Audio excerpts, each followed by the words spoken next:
Yes, you can feel it. You can feel it. Y'all guys see it right there. But wait, we got a Marine on the podcast tonight. But you know what? We'll get into that here in just a second. What's going on, everybody? Welcome to the podcast is real. I'm your host, King Drell. You know, you know how it is. It's no big deal. Just the creator of the podcast, bringing you guys some nerdy content like we always like to do. But as you see down here at the bottom of my screen, it's a Marine. Like I don't know who invited him, but you know, it's just he's a boo this man. Bull. Boo! Tomatoes. Hiss. But you know what? Well, y'all keep booing. Oh Lord! Now he pulled out the Buster call. That's all they got. That's all they do. That's all they got. Man, put that thing back. But you know what? It's perfectly okay because under this right here is my brother from another mother. You see him out there partying all day long, living life to the fullest. Goes nowhere without his Jamaican flag.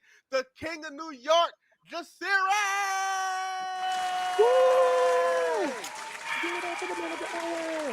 No, they're outside. They're still seeing me, but it's not about me. No, it's not about you.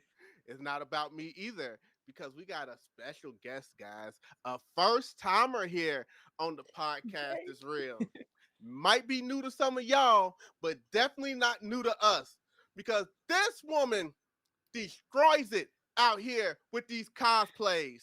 This woman destroys it. She's not afraid to debate, guys. So we'll see how she does on this hot seat. In fact, she was getting into it a little bit at Anime NYC. We might have to touch on that a little bit later as we get there for a second. You know, straight from Russia. I bet a lot of you guys probably didn't know that as well. As tall as the eyes can see, she is as tall as us, guys, and as beautiful to match. As I'm telling you, when it comes to her cosplay, she's such a big deal with our friends along the way because the One Piece is real. Give it up for the one and only Kristina! Thank you. Oh my God. Okay, intro. I'm gonna write it down. What? Thank you all so much. I'm so happy to be here. I'm so excited. The first time. Hey, ask me whatever you want. We're gonna talk about everything. You want us to ask the questions right away, huh? So you know what? All right, I got a bone to pick with you. No, I'm just playing. Already? I just got here. I know, right? Look. But no, the first as we always ask, how are you doing tonight, lady? I'm doing amazing. I'm like so excited. I was thinking about it all day. I was like, oh, One Piece. I was like, oh, this and that. I'm just super happy to be here. This is the highlight of my week, highlight of my day, highlight of everything. So I'm doing great because I'm here. Aww. You love to hear it. You love this guy. Oh, King of New York, how you doing, sir? Man, I'm not even gonna hold you. I am starving. I worked out 3 times today, so you know that time is about to be. Ooh, well, we will definitely get to that here in just a second. But you know what? Like I said, we cannot have a lovely cosplayer on here without showing off some cosplays. So we're good. Do you have us pulled up on a screen anywhere, Kristina, before we get started? Yeah, I was right. Okay, because I want to make sure when we showcase you that we are going to showcase you. All right. Thank you. So we are going to go ahead and get started with what we call our cosplay showcase, aka she's got that shit on. Oh my God. Go ahead, I guess. One thing y'all are going to realize, we've had a lot of girls up here, you know, that has amazing cosplay. They do thirst traps and all of that stuff. That's not exactly a lot of the things that Kristina does, as you may see the very first one that we have up here. And if you are a fan of cartoons growing up, you will recognize this one as I think we like to technically call it a WIFE. So, Kristina, tell us about this wife cosplay. Listen, it was so I went to SuperCon with some of my friends, and I mean, guys, you know Dahlia and like everybody else. So about it, like 3 days before SuperCon, Dahlia called me like, "Hey, you want to cosplay like SpongeBob characters?" I said, "Ma'am, the convention is in 3 days." She was like, "Yeah." I said, "Yeah." we pulled that. When I tell you, I was getting this box together literally day before the con. So Stitch suggested it. We all did it, and she was Plankton, and I was Karen, and we was walking around together. And people was like, "Oh my god, Karen!" Like I don't like being called Karen, generally speaking, but in this cosplay, I was like, "Okay, okay." So yeah, though there was like it was one of the. I've never done anybody from SpongeBob, generally speaking, and I don't do as many cartoons, but like everybody and their mom knows SpongeBob. So I'm like, wow, this is such a like great way to like step away from anime and do something different. Like in my case, and like my, like sometimes our community case. So it was a lot of fun. A lot of people recognized us. We took a bunch of pictures, like me and Dalia. So shout out to Dalia for the idea and hey, putting it together. And yes, I loved it. It was a lot of fun. It's definitely a lot of fun. But like you said, so you put this together with not a whole lot of notice? No. It was like the week off we decided it, and then like literally days before the con, I was like, okay, where do I find this? Where do I find that? So we just put it together, put some hand to the box, back to the hand, and it was done. I woke up the next morning, the cosplay was ready, and I was at the con walking around. That alone deserves a round of applause because Thank you so last minute much. to pull out something that a lot of people you don't really see. Like you said, being called Karen normally it's not something you would want to be called, but in this case, you are what we would call the good Karen, unlike the other Karens out there who do stupid stuff. We will not get into that on this podcast right now. Oh, no, that's right. The things I can say. Yeah. The con crunch is real.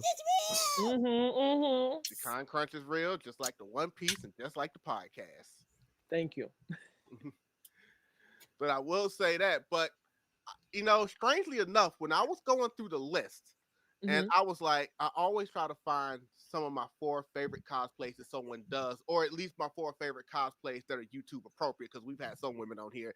We had one guest on here where I had to flat out tell her, I can't show any of your cosplays on YouTube. I'm sorry. Oh, I'm sorry. Hey, I know she ate, and that's why YouTube don't want to see it. And it's like, just go to Instagram. But hey. Unintentionally, the next 3 cosplays are all One Piece related, and that was not something I did on purpose. It was just like, she's done so many One Piece cosplays, guys. So we're gonna go ahead and get into the next one because she's kind of getting her revolutionary army on. That's one of my favorite cosplays. Oh my god, I love Ivankov with my whole heart. Ivankov is my like first like legit 100% cosplay. Like I cosplayed Ivankov in like 2021 or 2 for the first time. Yeah, it was before I went to the con. It was like one of the ones where I was like, let me specifically buy stuff to make a cosplay. And I was like, I put it all together and I was like, wow, this is so much fun. Ivankov is my first convention was MomoCon. Ivankov is the first cosplay I took to the convention, like wore it like on Saturday, I think, or like Friday or Saturday, I wore Ivankov, and I was like, and people was like, "Oh, can we take a picture?" I was like, "Wow, this is so cool!" Like, I love this cosplay with my whole heart. It's like it's the one I don't think I will ever retire. I will update like. I'll show like picture later. Like there is a picture like all the way down on my page, like for the first time I cosplayed Ivankov, and then there's this one. This is like one of the most recent ones, and like the updates, the changes, I love it. It's like forever work in progress, and I'm with it. Like I love it. I love this cosplay. It's my favorite. I think this is my like favorite cosplay ever. Yeehaw! But yes, I definitely have seen the older ones on your page, so I know that you have definitely been with this one for a while. My favorite part about it is like the smile and the pose right here does a lot justice because you embody. I try. Thank you so much. And if anybody has ever seen you doing them at the con, it is just, trust me, like you said, it will not be the last time, so you guys will not have to worry. Yes, it will always come back. Always. Even better. Like they say, T. Mm-hmm. Cosplay of T. Let's go. But I will say down. Before we get into the third cosplay, we also have something that we always do on this podcast that we always want to showcase. And one day we will get a brand deal for it sponsored on the podcast is real. But in the meantime, right now, it is time to play What is Jasirii Eating? And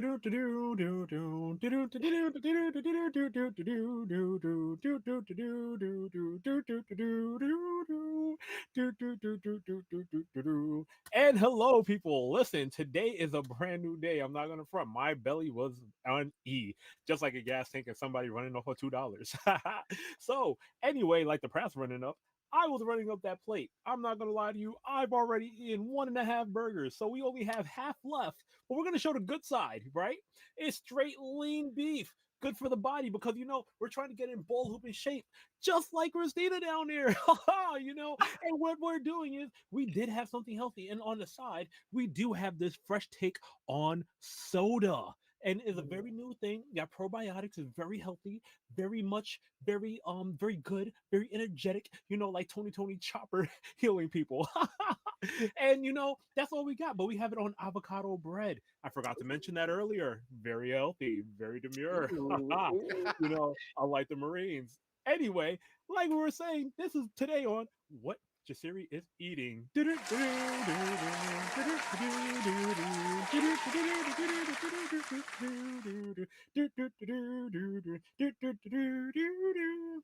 Don't press that buster call yet. Not yet. Back to you, Drell. Thank you so much, Jasirii. And before we move on, yes, that was What Is Jasirii Eating. We will welcome any food company to sponsor us because there's nothing better than showing off different things than companies sending us food so that we can show off certain things. So our DMs are definitely open. You can slide in them all you want. But you know what? It is funny that you said about doing something healthy because I've also tried to get on my health kick because this gut has to go. I'm like, I'm sorry. Like, I'm getting old as it is, and I do not like old man gut. So last night, I've been talking about this for a while, but last night I finally bought a bunch of ingredients and I made my very first green smoothie, homemade green smoothie here at the house. Okay, yes. It didn't taste the best, but you know what? It's a work in progress. You got to start somewhere, and then it gets better. So I'm still trying to learn about like how much of what, not little of what, and like I got all the ingredients I know I want for it. It's just now it's quantities and getting the best mix. Like it wasn't terrible, but I'm like I can do better than this. So I still got all the stuff downstairs. So trust me, that is one of my latest experiments these days. Trust me, it's all about portioning and then finding what's sweet that balances the sugar out. Trust me, I got a couple of sweeteners down there. Like I got like some honey. I got like a couple of other things. Like so, trust me. Like I said, I'm mixing out everything because I want that to start being something that I can put in a cup and take with me when I go out and do all my door dashing. Yes, people, I am a full-time DoorDash driver. Anyone that tunes in every week already knows that. But you know what? We're not here to talk about my driving around because we have Kristina D Weeb here on the podcast, and now it is time to since food is the topic right now, I think this next cosplay kind of fits. Oh my god. Bro, when I tell you, do you ever cosplay? It's like I will never post that shit. Can I cosplay? Sorry. No, you're fine. This is live. This is the podcast real. You're good. I did this and I was like, nah. That was like 2 years ago, and I was like, nah. It's like I'm not. You know what? Not the vibe. Maybe not. So a year go by. I'm doing 28 days of like cosplay, literally like last year, February. So I'm doing it, and I'm like, I realized that I'm traveling with a team because I work with a basketball team, and I realized like what I filmed, I'm one cosplay short. Like I'm on a road, and I only have like so many to post, and I don't have another one, and I can't come back home to like cosplay really quick something and post it. I'm like, what do I do? What do I do? What do I do? I don't like. I went through all the options. Like, did I ever not post something? And then I find this, and I'm like, I mean, I don't hate it. I think it's funny, and I was like, oh, I think people deserve to see it. And you know what? It's a gag. I like gag characters. I like random ass characters that are like nobody really cosplays. So like and then I posted, and people in the comments kind of like, oh my god, this and that, and he, and I'm like, wait, y'all don't think this is stupid? Thank you so much. Literally, this cosplay was not supposed to. Oh my god! Look who is here. He's here, but go ahead and continue. Okay, but this cosplay was not supposed to see a day of life ever. I was gonna redo the whole thing, and then I was like, well, just kidding.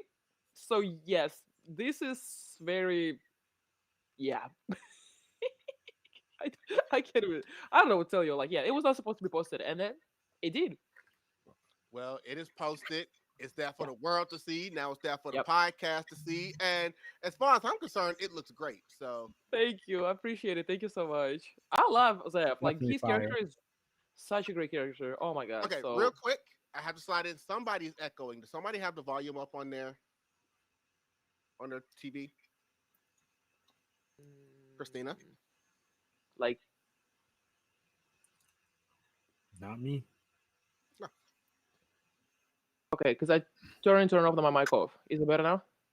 Okay, now I think we might be good. I'll let you know if we hear anything else in a second. But in Okay. the meantime, ladies and gentlemen, as you see him on the screen, my nephew / co-host, VoQualz. Oh, he is here. Oh, What's going on, sir?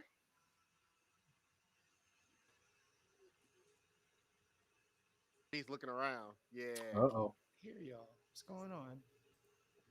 Yeah, we're good. What We can hear- happened? I can't We can hear you. What's going on? Oh. Oh, that's what happened. Wow. Okay. Start over. Do that again. Okay. I mean, we're just live. No big deal. Ladies and gentlemen, the co-host of the podcast is real, my nephew, VoQualz. There we go. There we go. Okay. Hi. Hello. Hi. That was ass, wasn't it? Hold on. You see what I mean now, right? yeah. Hey, dog, what's good? You trying to be in the capture now? Bro, you want to appreciate you. All right. Yeah, what it do? This is the podcast is real, baby. What's up? You already know what time it is. I'm here. I've been rocking, bro. I've been here for a minute because it said 8:30 on here, but then I was here, but then I didn't know when to join. But then I started looking at it, was a couple of minutes early. So I'm like, oh, snap. So I was still late, even though I was here on the time frame of what it says. But I'm late either way, I guess. I don't even care no more. It is what it is. But I appreciate all you guys for here rocking. We're looking good. We're looking nice. I don't see nobody in chat. And it's not you. Usually it'd be me because I can usually see you guys, but I guess we are not looking really good on my end tonight. It's all good. But I hope that everybody's having a great Rocky. You know what I'm saying? Hi, Kristina. Hi. How are you? Hi. Oh my God. I'm looking good. How are you? I'm great, amazing. Oh my gosh. The fact that you actually chose to be here in the What? hospital. I'm really happy. Burn. Like I Oh, said earlier, highlight of my week, my day, my months, everything. Oh, so you're happy to be in a burning seat. Okay. Yes. I said fire to the ray. It's all good. It's all good. It's all good. It's all good. Oh my God. That's a nice cosplay, by the way. Wow. You've been to Told almost you. at this point, you've been on like every One Piece character. Like I Hey. feel like you've been almost every One Piece character at this moment. Like there's I no cosplay. It's like 10%. I feel like all 10%. the characters. That is true. There's a lot of characters in One Piece, but I feel like you be doing it. You be doing it for sure. Thank you so much. Thank you. Look, we be watching over here. We definitely see what you be doing, especially that one specific thing. But I'm pretty sure he didn't introduce it yet, so I'm gonna be patient. Nah, we're perfectly fine. But yeah, she was telling us about this cosplay, which transitioned nicely because we were talking about food. So, you know what? So, in a way, let's go ahead and get into the last cosplay now that the gang's all here. And ironically, she's doing the exact same pose in this next cosplay that I'm about to pull up. The only way that I can describe this one would be hard boiled. Oh my God. Senior King, bro. The greatest character. One of the greatest characters in One Piece. Again, I wouldn't like not a gag character, but kind of like you don't see a lot of people cosplaying him. It was 28 days of Black cosplay. This, not the past year. I want to say year before that, and it was. I was literally like going through because I love cosplaying One Piece characters. So I'm like, I cosplay anybody. I was like, just giving you One Piece characters. So I was going and I was like, wait, Senor Pink is like a goat. Like, why would I not? And I think like it was either a flashback or like I was reminded of him recently. I was like, all I need is some glasses and some shorts, and we're gonna put it together. So yes, it's almost like an inside joke because if you don't watch One Piece, you might not know who that is. So you whisper people like, who is that? And then people who know One Piece like, oh my god, and I'm like, yes. And then you get people to want to watch One Piece because they see all this hype about randomized character and cosplay. They like, I wonder what that's about. Now you gotta watch about 600 episodes to get to this, but still. I'm just, doing my due diligence and putting people on One Piece one way or another. Hold on, she said 600 episodes till we get here. Is that a fact? Is that a fact? Wait, is that a I fact? don't know. That sounds about right. Is that a fact? It's just Where's the queen of One Piece? She know her shit. Hold on. Did she just do a fact out of me? Hold on. Now she's gonna make me feel. Don't quote me. Somebody look it up. She is the queen of One Piece. Yes. Bro, Whatever she says is correct. Wait a minute. She should just do that. Well, in my face. considering Dress I mean, it's not. I know it's not like exact number, but she said 600. Like, hold on. It might be more like 700, honestly. So. Like, god damn. Hold on, Ma. Oh, okay. It's episode 632. 632. Look at that. Look at that. Told you. Yes. Listen, it's the queen. It's the queen. What did you expect? It's the queen. What did you expect? There was nothing else to expect. It was that. It was exactly what she said. Don't hype me up because I'm gonna say something wrong and people are gonna be like, "She don't watch One Piece." That's crazy. Like never. They would never say that. I know, right? That is in. Oh my gosh, yo! I'm not. Hey, yeah. She's highly up there. She said 600, 632. Hey, look, I don't know. Look, I ain't gonna lie. That's impressive. I don't care what nobody say. That is mad impressive, especially in the One Piece community, bro. Especially a lot of ups. Oh my god, you went around it. That's crazy, yo. Congratulations, round of applause to that one. I can't even lie. Oh yeah, I can't do nothing. But with that being said, yes, tell us more about this cosplay. So you said this one came up around Wagwan. What's going on, Tyrell? Whoa, Tyrell. I don't know who that is. Here every week. Don't worry about it. Oh. So you said you did this for the 28 days of cosplay? Yes, that was not this past year, but year before that. I did 28 days of Black cosplay, and I did a bunch of One Piece characters, and one of them was Senor Pink, and I was like, why not? I love the character. He's funny. He has a great story, great connection with Frankie, and then just like that whole fight was amazing. So I was like, I feel like people gonna like it, and I did it. Eat down. No, like I said, when I said earlier, that's why I was like, I'm gonna pull 4 of your best cosplays, and you saw how unique all of those cosplays are. That's why I like to show you guys. Women don't only have to do thirst traps, although I could make an argument that this could, you know what, hard boiled. Wow. Depends how you look at it. Hey, everybody like a little different. I don't know what to tell y'all. Nah, you're crazy. What he said? Well, I mean, now if you change your mind, unless you, I mean, y'all like that is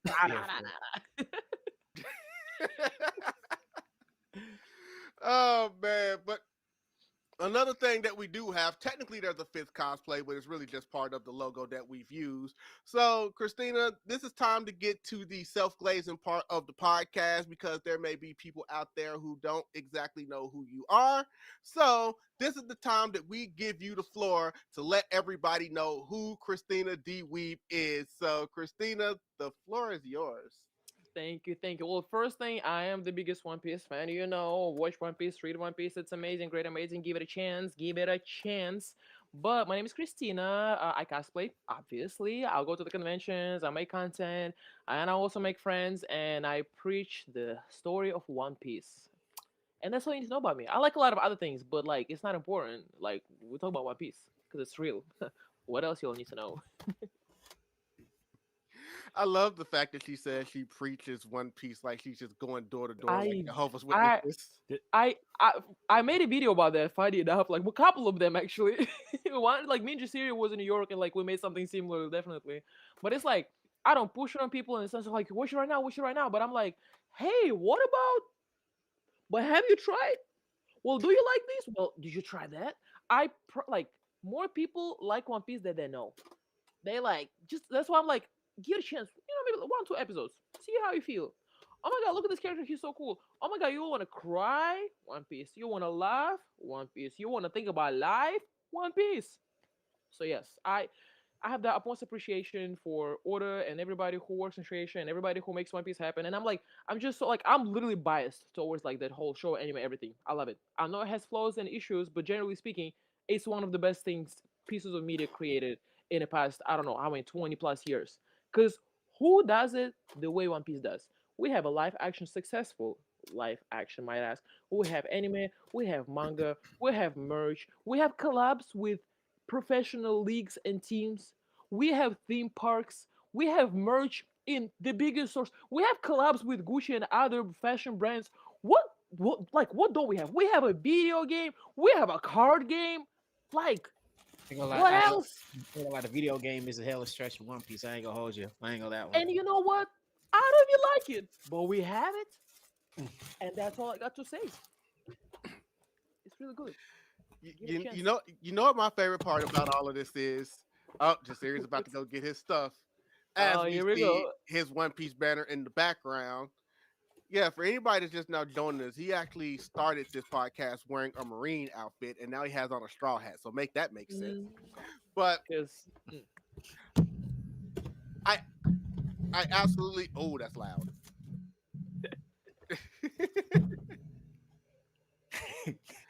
Yeah. Yeah, he just did that. Yeah, he just did that. He sure the fuck did. He sure the hell did. And looked at the camera like, yeah, I sure the fuck did. I'll be like, I sure did. Now what? Look. With his basic smile. Like, I sure the fuck did. my favorite part. My favorite part of this right now is that this segment is supposed to talk about Kristina and her life, and it somehow turned into a One Piece infomercial. yes, it is my life.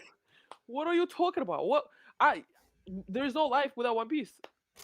People gonna think I'm crazy. But I just want to let everybody know this is Kristina's fault. This is Kristina's fault. And I take full responsibility. This is also Kristina's fault. Along with this is Kristina's fault. And, God forbid people buy things that make them happy. God forbid. Also Kristina's fault. Oh my God, those are... You know, Chase. This is also Kristina's fault. Along with the second one. I don't know who this man is. Along with this. This way, so like, we're not. Hashtag blame Kristina. Yeah, blame Kristina. For every One Piece item or for recent One Piece items? Like, what up? For everything. For everything. Oh, okay. You know, okay. we just go blame for everything. Okay. But you know what? This is a good thing. This is a good addiction. You know what I mean? Could be worse. Okay. Okay. That's true. Are we sure? Okay. Mm-hmm. Also, Kristina. I have Oh yeah, no, that eats. Yes. Chopper. There's always a showcase on this podcast. I'm telling you. Open the card box now. Ooh. Look at that. Look at that. Where's my book bag? Lucky I can get my book bag. Nothing. Wait. Uh-oh. Now I feel like it's like a loot box open. I'll be back. Wait. What? How we just turned? How did we go from this segment? Because that's what happens on this podcast sometimes. So you know what? No, what happened was what had happened was We went from blaming her to him finna go. There it is, right there. Yep. This is also it's also her fault. if this goes missing, don't ask no questions. That was not me. Oh, yeah. A lot of chopper for this. what do you mean by that? I said what I said, and I'm gonna say it again. What do you mean by that? Oh my God, he is so cute, bro. I love Chopper. He's Chopper showing off all supremacy. of his chopper stuff right now, sir. You already lost that battle. Well, first off, that wasn't even a battle. There we go. It was a slaughter. You right? You're right.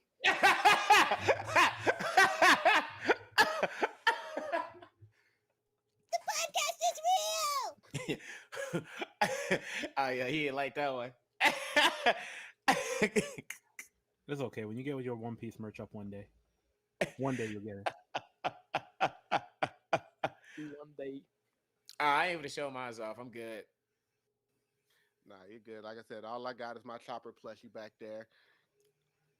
My stuff is in a box. So, anywho, next topic, Kristina. So have We're you been actually hooping not lately? That's what I'm saying. So she, like I said, she turned this into a One Piece infomercial when she's supposed to be talking. So now I gotta force myself to ask follow-up questions just to get her back on track. Kristina, how long have you been cosplaying? Since 2021, so about 4 years. Okay, what got you into cosplay?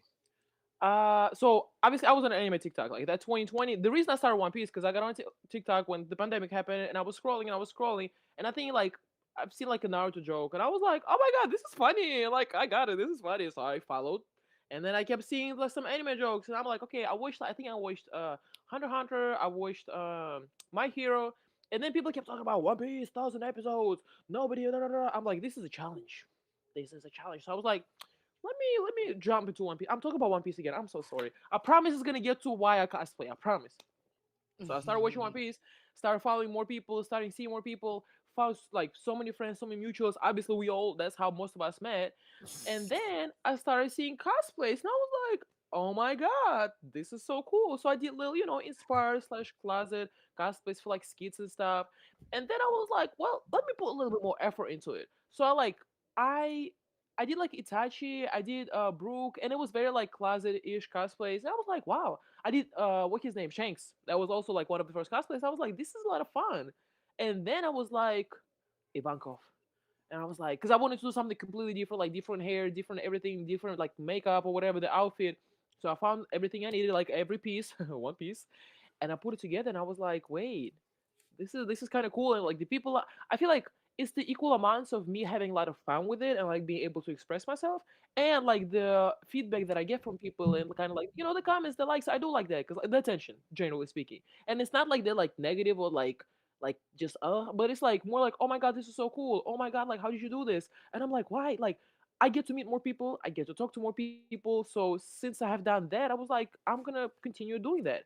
And then when I went to my first convention, like I said, MomoCon, one of my friends, Candice, she was like, "Oh, like you can cosplay." I was like, "Yes, at the convention." So I brought like I think I had Canary from Hunter x Hunter, I had Ivanko from One Piece, and then like I had one more Oh, I had Bleach cosplay, not Renji. Who did I do? Yumi Chika from Bleach.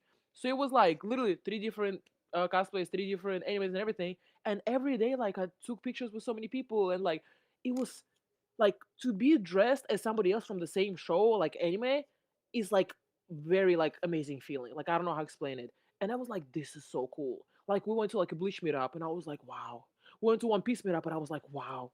So like I think conventions would push me to be like, oh, you can do this. Like this is fun. This is like a way to connect with people. This is a way to express yourself. So I just did it more and more, and here we are, and I still doing it, and I love it. Oh my god, it's so much fun. I obviously get sometimes stressful, the con crunches, and sometimes things don't work out. But like generally speaking, I did not think I was like any type of creative artistic person ever. And then like I was like, maybe that's my way to be like creative, and I love it. Oh my god, I love it. I'm so glad I'm able to do that whenever, and ah, I love it. That's all. You see that? She loves it, and she's been doing amazing cosplays ever Thank you since. so much. Thank you. And you also travel with a basketball team, correct? I see you try to turn that into One Piece.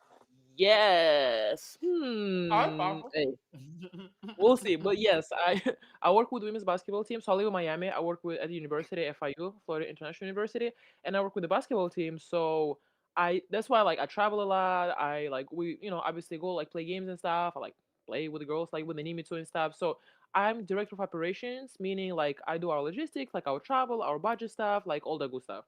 So I get to travel with them, but I also get to go to the cons when I can. So that's why like summer I'm very active with like conventions and stuff because we don't have as much basketball. But then when like kind of spring, like not spring, fall, winter comes, then I'm like, okay, I gotta actually work, so I can be doing that. But the fun fact, because we travel so much, I get to like see my cosplaying friends or like anime friends like in different states because everybody, like even you guys, like don't you all live in Tennessee? Yeah. Yeah, they live in Yeah. Tennessee. So yeah, we like I'm gonna send you the dates. So like I go to Yeah. Tennessee, Because I go last to time, Atlanta. I know it was on me. I take the blame. I take the blame. The schedule has been crazy. However, this year I got y'all. So yes, I get to meet like it's such a when the worlds collide. I'll be out there with the basketball team. Yeah. But they're like my anime friends in the bleachers, and I'm like, this is amazing. But yes, I work with the basketball team, and that's what I do on my that's my regular job. yes, that is a regular job. I was just waiting for the One Piece connection because I was like, it's coming. She's gonna figure it out. She's gonna find a way to do it. That's my one piece. I don't know what to tell you. My what you call my coaches like that I work with. They know I cosplay. Like I didn't tell them the first. I don't really tell nobody like outside of like our community, but like I trusted them enough, and I was like, hey, every time we be in office, they were like, oh yeah, like can you give me like a One Piece of? And I'm like, this is One Piece reference. Nobody knows this is a One Piece reference, but no, they all know like, and they support it, and they're like, they're like. I show them some cosplays. Like when Halloween comes, they're like, "Oh my god, Christina! Like, can you do our makeup?" Da, da, da. I was like, "Okay." So yeah, no, they're super cool. They know One Piece exists. They just don't fully know what it is. So I'm working my way into like introducing One Piece to everybody. No, they've seen the live action on Netflix. Like they haven't watched it, but they know about it. See, live action is making more people watch One Piece. So I'm like, hey, Mhm. like this. They be like, oh, what should I watch on Netflix? You ain't gotta ask me twice. How about One Piece? But yeah. There's the One Piece tie-in. I was wondering where it is. The number one fan is always gonna 6 degrees of One Piece. She's gonna find a way to make everything tie back in together. So you need to be able to convince them that the One Piece is real. That is your Yeah, goal. yeah, of course. Like, what else is there? Well, that is a lot of stuff, and that is something that you can convince them of over time. But that will be over time. Right now, we got to talk about the past week because this is when we get into the week that was. Now, obviously, there was that one thing that happened in the past week, but I'm going to park that over there for a second because that was a pretty big thing in the anime community, and that that is going to take us time. Woo! Boy! What a week! That's all I can say. So, so, so, Hey! so we're good, so we're Hey! gonna we're gonna park that one for a second. Woo! We leave it alone. We leave it alone. We can leave it alone for a So second. we'll get straight to another anime real quick because it does deserve some merit right now. Today is Don Thursdays, and not only is today Don Thursdays, today was the season finale Oh, of Oh, season baby. 2 of Don. So season 2 is now over, guys. So if you haven't watched any of it, now's the time to go binge watch it. And they have already announced season 3. Of So course. they're already working on season Of 3. course. Season Yes, 2 is in the wraps. Of course. Because I swear Don just does the smallest seasons. I swear it just started and it's over. it did. I mean, that's been the formula now. Like 12 episodes, we're good. Like that's Mm-hmm. kind of how it is. We're good with 12 episodes. It ain't like how we used to be. We hit the 25, 26, A sometimes 30. thousand, You a know, thousand. she's a thousand. That's crazy. Nah, Nah, it everything ain't from like like we go to 750. You know, we don't go there no more. We don't go that far no more. no We any chilling at anime 30. from We like the chilling at 80s and 150. 90s, they were the ones that are like we're gonna keep that trend, like the One Pieces, the Naruto's, the Bleaches, the freaking JoJo's, the Pokemons, all of those. They're just like we're gonna throw a lot at you. These days, they're just like, nah, we'll get in, we'll tell our story, we'll get out. Oh, I don't know if y'all noticed all this yet. I don't know if we did reference that. I probably misheard y'all. And we were talking about One Piece all day. One Piece dropped a trailer, a sneak peek of Mhm. season 2. Yep, yep, So, yup. I ain't gonna lie. Before we hop on that bad boy, I had to see that real quick before somebody say something about this because I ain't gonna be the one left out. So, hey, I saw that and I am really excited because I know there's gonna be things taken out and I'm here for it. I'm here for that, because they didn't fail on the first season. The second season is gonna look good, so we're gonna go into the grand line, and hey, I feel like they're not gonna disappoint me. I'm looking forward. Yeah, as long as you accept the fact that the live action is telling their own story, you'll be fine. Because anyone that watched season 1 knows that there was a lot that was different, and that's fine. Oda's still involved. This is still his baby, and we're good. Keep it a bean with you. He did not change that much. There was not that much changed, but that's just my opinion. I think there wasn't much change. They just weren't able to put every single thing that happened in the manga and anime into the live action. They had to cut out some things that might have been even important, but it's like, okay, between those two, the whole ongoing thing with Garp following him around, that was yeah, the ending of it, yeah, that was like that was changed. That was completely changed. Let's not forget about Usopp actually getting the kiss from homegirl. Okay, no. I mean, look, manga, bro. He ain't get no love in the manga in the show, bro. Me and my man got some love, bro. And guess what? And you know what? He'll also never get any love because he's never coming back home. But anyway, continue. You know what I'm saying? We got that going on, bro. We got that going on. Hey. They definitely changed the Luffy and Zoro. They changed that shit. That monologue been changed. I know that damn monologue word for word. I'm not even worried about the monologue. That monologue been changed dearly in that hole. But the reason I talked about the Garp one more because I remember when I was watching, I was like, Garp's just following this man from place to place. He's almost kind of acting like Smoker, who wasn't even really in it to the end. And then Garp is nice. Why the fuck Garp sweet? It is what it is. It is what it is. My hands are up. I can't say shit. Now, I didn't say I hated any of these things. I was just saying it was different. That's all we were saying. I just said my man was sweet. That's one of the things I was just like, I'm not used to him being sweet. Like he showed toughness, but he's showing compassion to Luffy. I'm like, nah, I'm not used to this. But you know what? Let's see where this goes. My hands are up. Take the wheel, Oda. Where we going? Yeah, because we know Garp is he's got his attitude, and he's also got his history. We might get into God Valley a little bit later. But anyway, so yeah, the trailer did come out. That was actually the next thing I was going to talk about. So I know you guys are excited because this is a One Piece group. The One Piece is real. It was so good. I said, I'm biased. Like I wish everything One Piece related. Like this is amazing. They can never fail me. Like this is the greatest thing ever. But no, I'm like, I like the first one because we like the one that came out a while ago because we could see Robin and Vivi because I like both of those actresses. But then like the most recent one, you can see more Straw Hats and like the things they do and kind of like the outfits and like the tricks and all that, the jumping around, the fighting. I'm just so glad we get to see more of them and kind of see like where we're going, like what are we gonna see, like what scene's gonna be in there. And then I think the Straw Hats are just so like well fit within their characters. And again, like you're saying, like they're a little bit different. Not everything is the same, but I feel like the difference was like you cannot replicate anime one-to-one or manga one-to-one in a live action and expect it to be good. Because we've seen that before, that shit didn't work out. But now I feel like they're making appropriate changes, and like so the plot might be questionable here and there. But like generally speaking, I think they're making appropriate changes to make it fit to like a live action type of show, but to still keep it as One Piece and still keep like the most important things, and the characters still have like the same insights. And I'm loving it. Every single actor, I'm like, y'all just so. No, the casting is perfect. Despite what the internet tried to say, the casting is perfect. Bro, fuck the internet. Like shut. How you watch them kids? Fuck them kids. Like, what the fuck are you talking about? I'm sorry. Like, it's insane. And every fandom have like stupid fans and like racist fans and sexist fans and this and this and that. But every time, like, obviously, like you shouldn't be that in at all. But like, how you watch One Piece and you're racist? How you watch One Piece? How does that in your mind make sense? So I'm just like, bro, what? You should not be allowed to enjoy this amazing piece of media if you have those like the most bizarre stupid opinions. So that's what I think.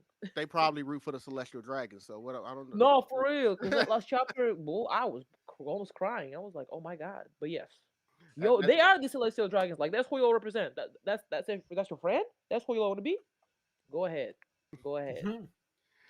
The only one I still don't think was fair, but I kind of understood that some people were upset about was when they released the voice of Chopper, and the only reason they had a problem with that was because in the Japanese dub, they're actually using Chopper's Japanese voice actor. So they were like, if you're using the Japanese voice actor for Chopper for the English, Japanese version, why aren't you using Brina for the English version? That's a good question. I'm not sure why. Very good question. So I said that one's valid. I don't have a problem with the new one because I like the sound of the Chopper voice, but I get why people were like, if you're gonna use that one over here, why didn't you use this one over here? Yeah. So, I don't know. That would be a great question. Yeah, I don't watch dub either, so I don't even know what Chopper sounds like in dub. With the most respect, I think voice actors are amazing people and they're super talented, and I have the most respect to them and for them. They do the greatest job ever. I just don't watch it, so I don't be knowing. no, you're perfectly fine. Shout out to Brina Palencia, who's been a guest on this podcast. Yeah, I saw that. I saw that. She's so cool. Like she's such a nice lady. Oh my god. Yes, she's the coolest. Nah, she's definitely amazing. Another thing I will say that did happen in the past week has actually happened in the past day. And it's about something that's in the past, but it's also in the future. And that is, I don't know if you guys paid attention to this, but I'm a media person, so I look at everything. All of the different gaming companies have started rolling out their reviews for Sonic Racing Cross World because they have their hands on the final game already, and those reviews are looking pretty damn good for the full version of the game. Like I said, yesterday was a 1-day only demo. I did secretly stream it for about 30 minutes last night, and like I got some stuff right here. IGN gave it a 9 out of 10. For Sonic. Metacritic gave it an 83, which for Metacritic, that is great.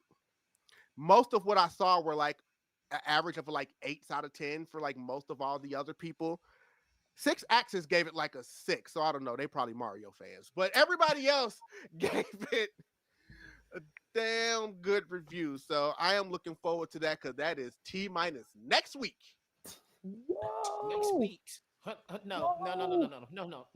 You don't say next week. You say 3 days. You say 3 days. Well, we pre-ordered it, so exactly. yeah. I don't care. They ain't got nothing to do with me. All right? 3 days. 3 days. And y'all gotta, and for y'all who didn't pre-order it, you gotta wait on the date to release. Like I said, and when I played the demo last night, I did notice some more small changes. So they did, once again, listen to everybody from the beta, and they made some tweaks before they put the full game out because they actually listened to their fans, other than another thing that happened this past week, which was a Nintendo showcase where Mario Kart was nowhere to be found. Whoopsie whoops. You know, everybody was waiting for them to fix Mario Kart, and what are they going to do for Mario Kart? Or are we going to get this brand new 3D Mario game? Are y'all going to announce this? It's been out since the summer, and the Switch 2 still only practically has 2 games. What else are you giving us? What do we got for that Mario Kart? Nobody's playing it anymore. Nintendo said, oh, we're going to give you a re-release of the Virtual Boy. Yeah, that thing that didn't work years ago and only ever had 15 games made for it. And actually making you buy another actual Virtual Boy console to play it that did not sell back then. I don't know what makes them think it's going to sell now. I swear Nintendo, this has not been a very good year for Nintendo. Nope, especially them with the whole lawsuit with Pokemon. But hey, that's another story. It's like, yeah, no, they got to regroup. That's all I gotta say. They got to regroup because I watched that show. And I was optimistic because we had an NES and an SNES. My N64 was my system. I always had high hopes for Nintendo, but so far, this whole Switch 2 strategy they have, it ain't working. They ain't think it all the way through. Hey, for us, Sonic fans, are we canceled yet? Hey, are we canceled yet? Because they might try to cancel us for looking too good on this racing game now. Did y'all see the recent Sonic trailer? Hey, I'm just saying, are we canceled yet? We gonna get hate. The hate coming. The hate's coming real bad. For anybody talking to their lawyers right now. The hate's gonna come. Speaking of lawyers, like I said, the recent Sonic Racing Cross World trailer, they are clearly saying, some kart racing games are like this. And it's clearly pixelated Mario Kart World up on the TV screen. And they're like, Sonic Racing Cross World is dynamic. Go through all these dynamic tracks while other kart racers drive on the highway. I was like, damn. I said, they're taking, but Sega used to do that shit back in the day. Genesis does what Nintendo don't. They love taking shots at Nintendo. And when they're shooting shots at Mario Kart World, Nintendo has not been having a very good year. You know what? Let's just go to the movie. You know what, Nintendo? Let's just go to the movie. Let's do a movie. Fuck it. Let's go. Let's just make the number 2. Make the Mario 2. Super Mario Galaxy was announced. Yeah. Chris Pratt is returning. That's what I was about to say. Hey, look, you see what I was about to do there? See, look. Hey, you caught on. See, look. Let's look, exactly. Fuck the games, fuck the systems this year, okay? Yes, the Lord knows they're not releasing any games. They're just re-releasing everything for the Switch too. So let's make a movie. But their first movie was a success. Highly successful. I have no doubt in my mind that Super Mario Galaxy will also be a very good movie. And what's so smart about that Galaxy is such a successful game in the Mario world. They know what they're doing. They still want a new 3D Mario game, not some game about Yoshi and a freaking book. They want a new Mario game, but in the meantime, they can enjoy coming up soon a Super Mario Galaxy movie. But that like Yoshi book. I didn't say it wasn't, but that's not what the people were asking for. I like Yoshi book, Yoshi Islands and stuff. I fuck with them. I'm sorry. No, you're fine. That movie is not going to be coming out this year, so they're going to have to sit with that for a while. That Mario movie is going to be down the road. Absolutely. We can talk about that movie down the road because there was a movie that came out this past weekend. Sure did. Hey, it was premieres. Jasiri's already prepared. Hey, I'm ready. I don't care. I said what I said. So extra, bro. I said what I said.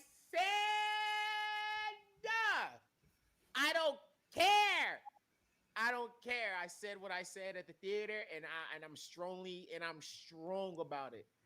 And they did not disappoint it from the beginning to the end. And this man, and I will say this man was right there beside me. I was sitting up on that seat. And when I sit up on that seat, that would, hey, they had that shit on. Hey, shout out to Demon Slayers. Y'all did it again. Y'all did not disappoint. Ooh. Like I said, financial game side is very disappointing. But everything else, though, you did not disappoint it, and y'all do what y'all do with the animation. We already know the animation gonna be far, but y'all went extra stuff with the animation. I ain't gonna hold y'all. It was a feature film. It's not an episode. So y'all went extra higher. No, because here's the thing. When we usually look at episodes and stuff with Demon Slayer, right? We be seeing the animation and stuff, even when it's just superb, like just a nice regular. They're gonna make sure the animation is just superior. And even when we go to the Mugen Train, right? They still make sure that it was like crispy and stuff. No, we're here. We're at the end. So we're finna go all out. We're going all out. And they did not disappoint oh my gosh. Before we continue, Kristina, where is your love for Demon Slayer, by the way? I know I don't ever really hear you talk about it. Did you see the movie? Are you even interested in seeing the movie? So when I first read Demon Slayer, when manga was coming out and we only had like one season out or something like that, somebody spoiled it to me on TikTok, kind of like, and I read all like 200 whatever chapters like in one night. So, like, okay, so you know everything just like we do. Yes, I know everything happened. I was like, since then, I have been watching anime, but I've been taking my time because I know what happened. So like, I'm not in a rush to like see it. I don't want to go see the movie. I haven't seen it yet, but I know they eat every time, and I know what happened. Like, I know what happened, which is fine, but I do want to watch that movie because I know like everybody's praising it. People cry. People out there walking out movie theaters fighting for their life. Like, yeah, they were. I love that. We went into it knowing what was gonna happen, but that didn't matter. But the fact of seeing it, I'm not even gonna hold you. Shout outs to Cosmos and shout outs to Crunchyroll New York. When we saw that in 4DX, bro, just alone, the wind, the chairs moving like I'm about to fall out the seat, the action, the someone got art. I'm crying, but it was just everything that was action packed. It gave everything that Demon Slayer was originated on, which is that backline and that action, that storyline and that action. And I disagree with everybody, and I still give it a 10 out of 10. What do you mean disagree? Everybody is saying that movie's amazing, and then there was those 3 people. But you know what? They're friends of ours, so I'm not gonna throw their names out there. But you know, everybody else said the movie was amazing. The biggest issue that I hear for a lot of people saying, and that really, it kind of ticks me off because then we're going back to what we said previously conversation and the same Demon Slayer story, backstory, and it pisses me off when I hear that shit with a burning passion, and especially when we get to the top three demons, they're like, "Oh my god, it's so long." What the fuck you expect? We're at the top 3. We're at the final arc, bitch. So we're supposed to wait a minute. So hold on. So we're supposed to get little information about what's going on, and then you're gonna be asking questions. What are we saying here? All I'm saying is that has been since Demon Slayer started. There's always been this conversation on action versus storytelling, and with a lot of people trying to claim that Demon Slayer is just all animation and the story isn't that. Meanwhile, they've been doing backstories on every demon and Hashira and everybody since it started. I don't think it was so much that people had a problem with all the backstories. There were just people that felt like Akaza's backstory was so long. I enjoyed every bit of it. Out of here with that bullshit. First off, do you not see he's top 5 and not 5? Yes, you know his backstory was like 20 minutes of the movie by itself. Like, come on. And on top of that, he took out everybody with hands, bro. He had to know exactly what was going on and how he got to his spot, because him taking on a whole army by himself, 67, by himself, only hands, 67, and they had weapons, 67, and he had hands, only hands, only hands, spanking everybody tattoos up and down. 6333 criminal. I'm a thug life, baby. Hey, thug life. But we're not gonna get no more. We're not gonna get too deep into it because we still giving people another week. Nah, like that's why I said these are what we like to call mild spoilers that are already out there. We're not gonna get deep. Next week we will get even deeper into this, and there's nothing you guys can do about it because at that point, if you hadn't seen it, I don't know what to tell you. We're not a couple of people who just sees it and give y'all a couple of days or one to do it, but we appreciate y'all.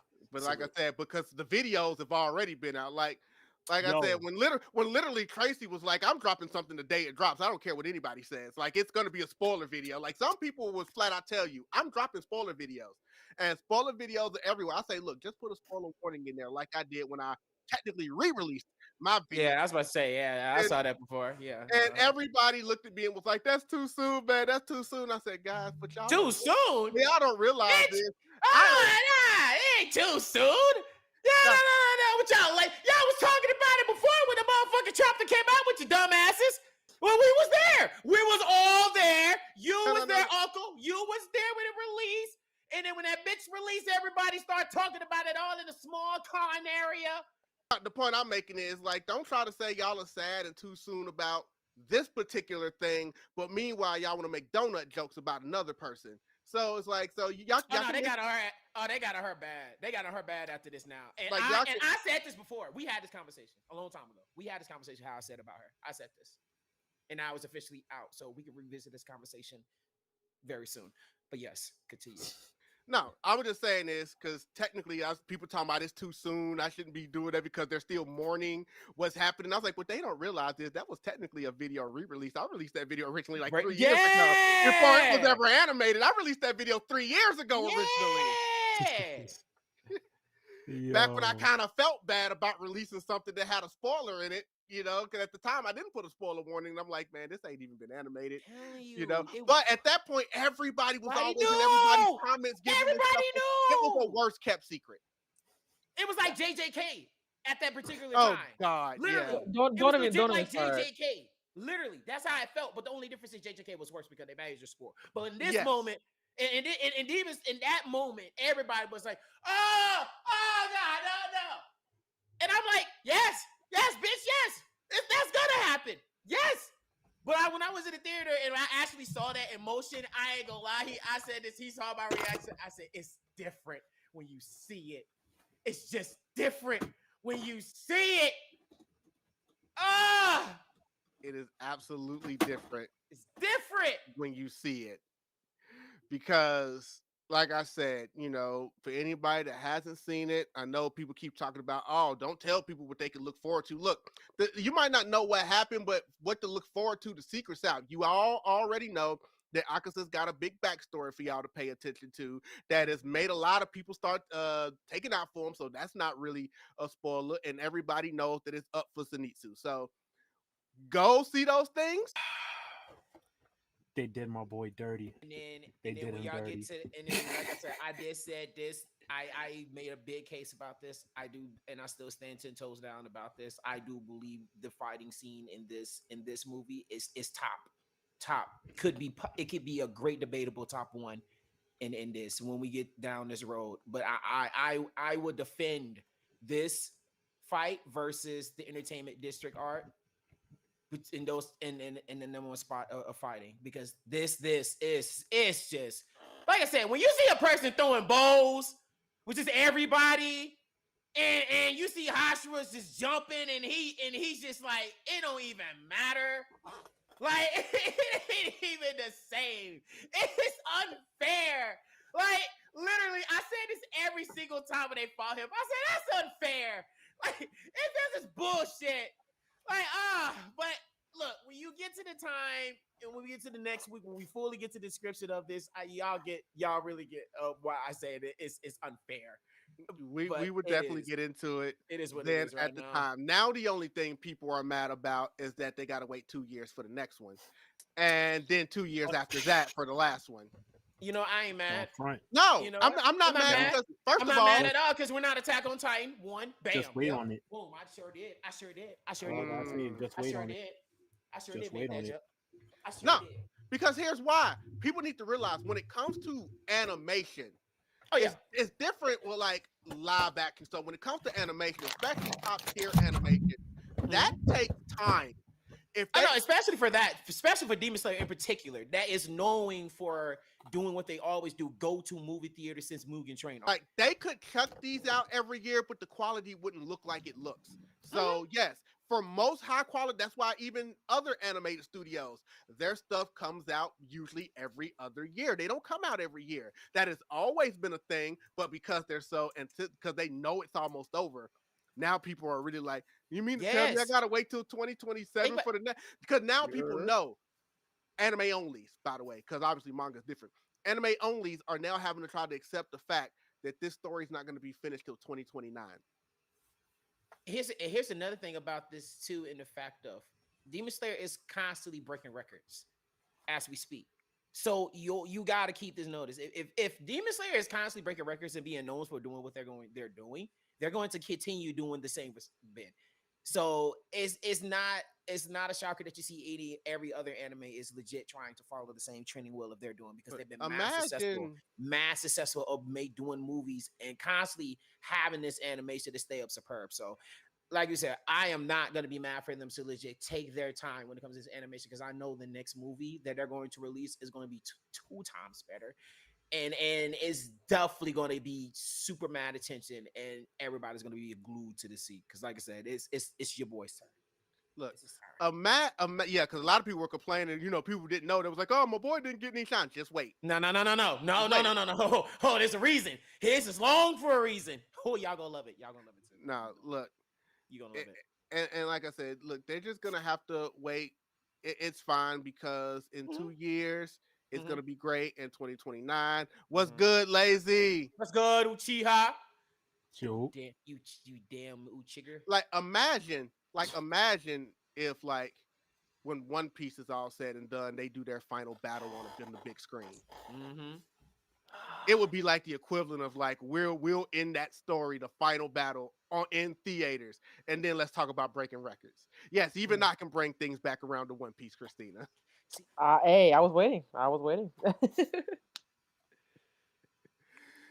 Oh man, but you know what? We will have to park the One Piece talk for a second because I know there's a lot that you have to talk about when it comes to One Piece. But there was a lot that you had to say the last time I interviewed you at a con, because you know we have our ongoing debate on here, which you technically already answered on the Nickelodeon or Cartoon Network thing.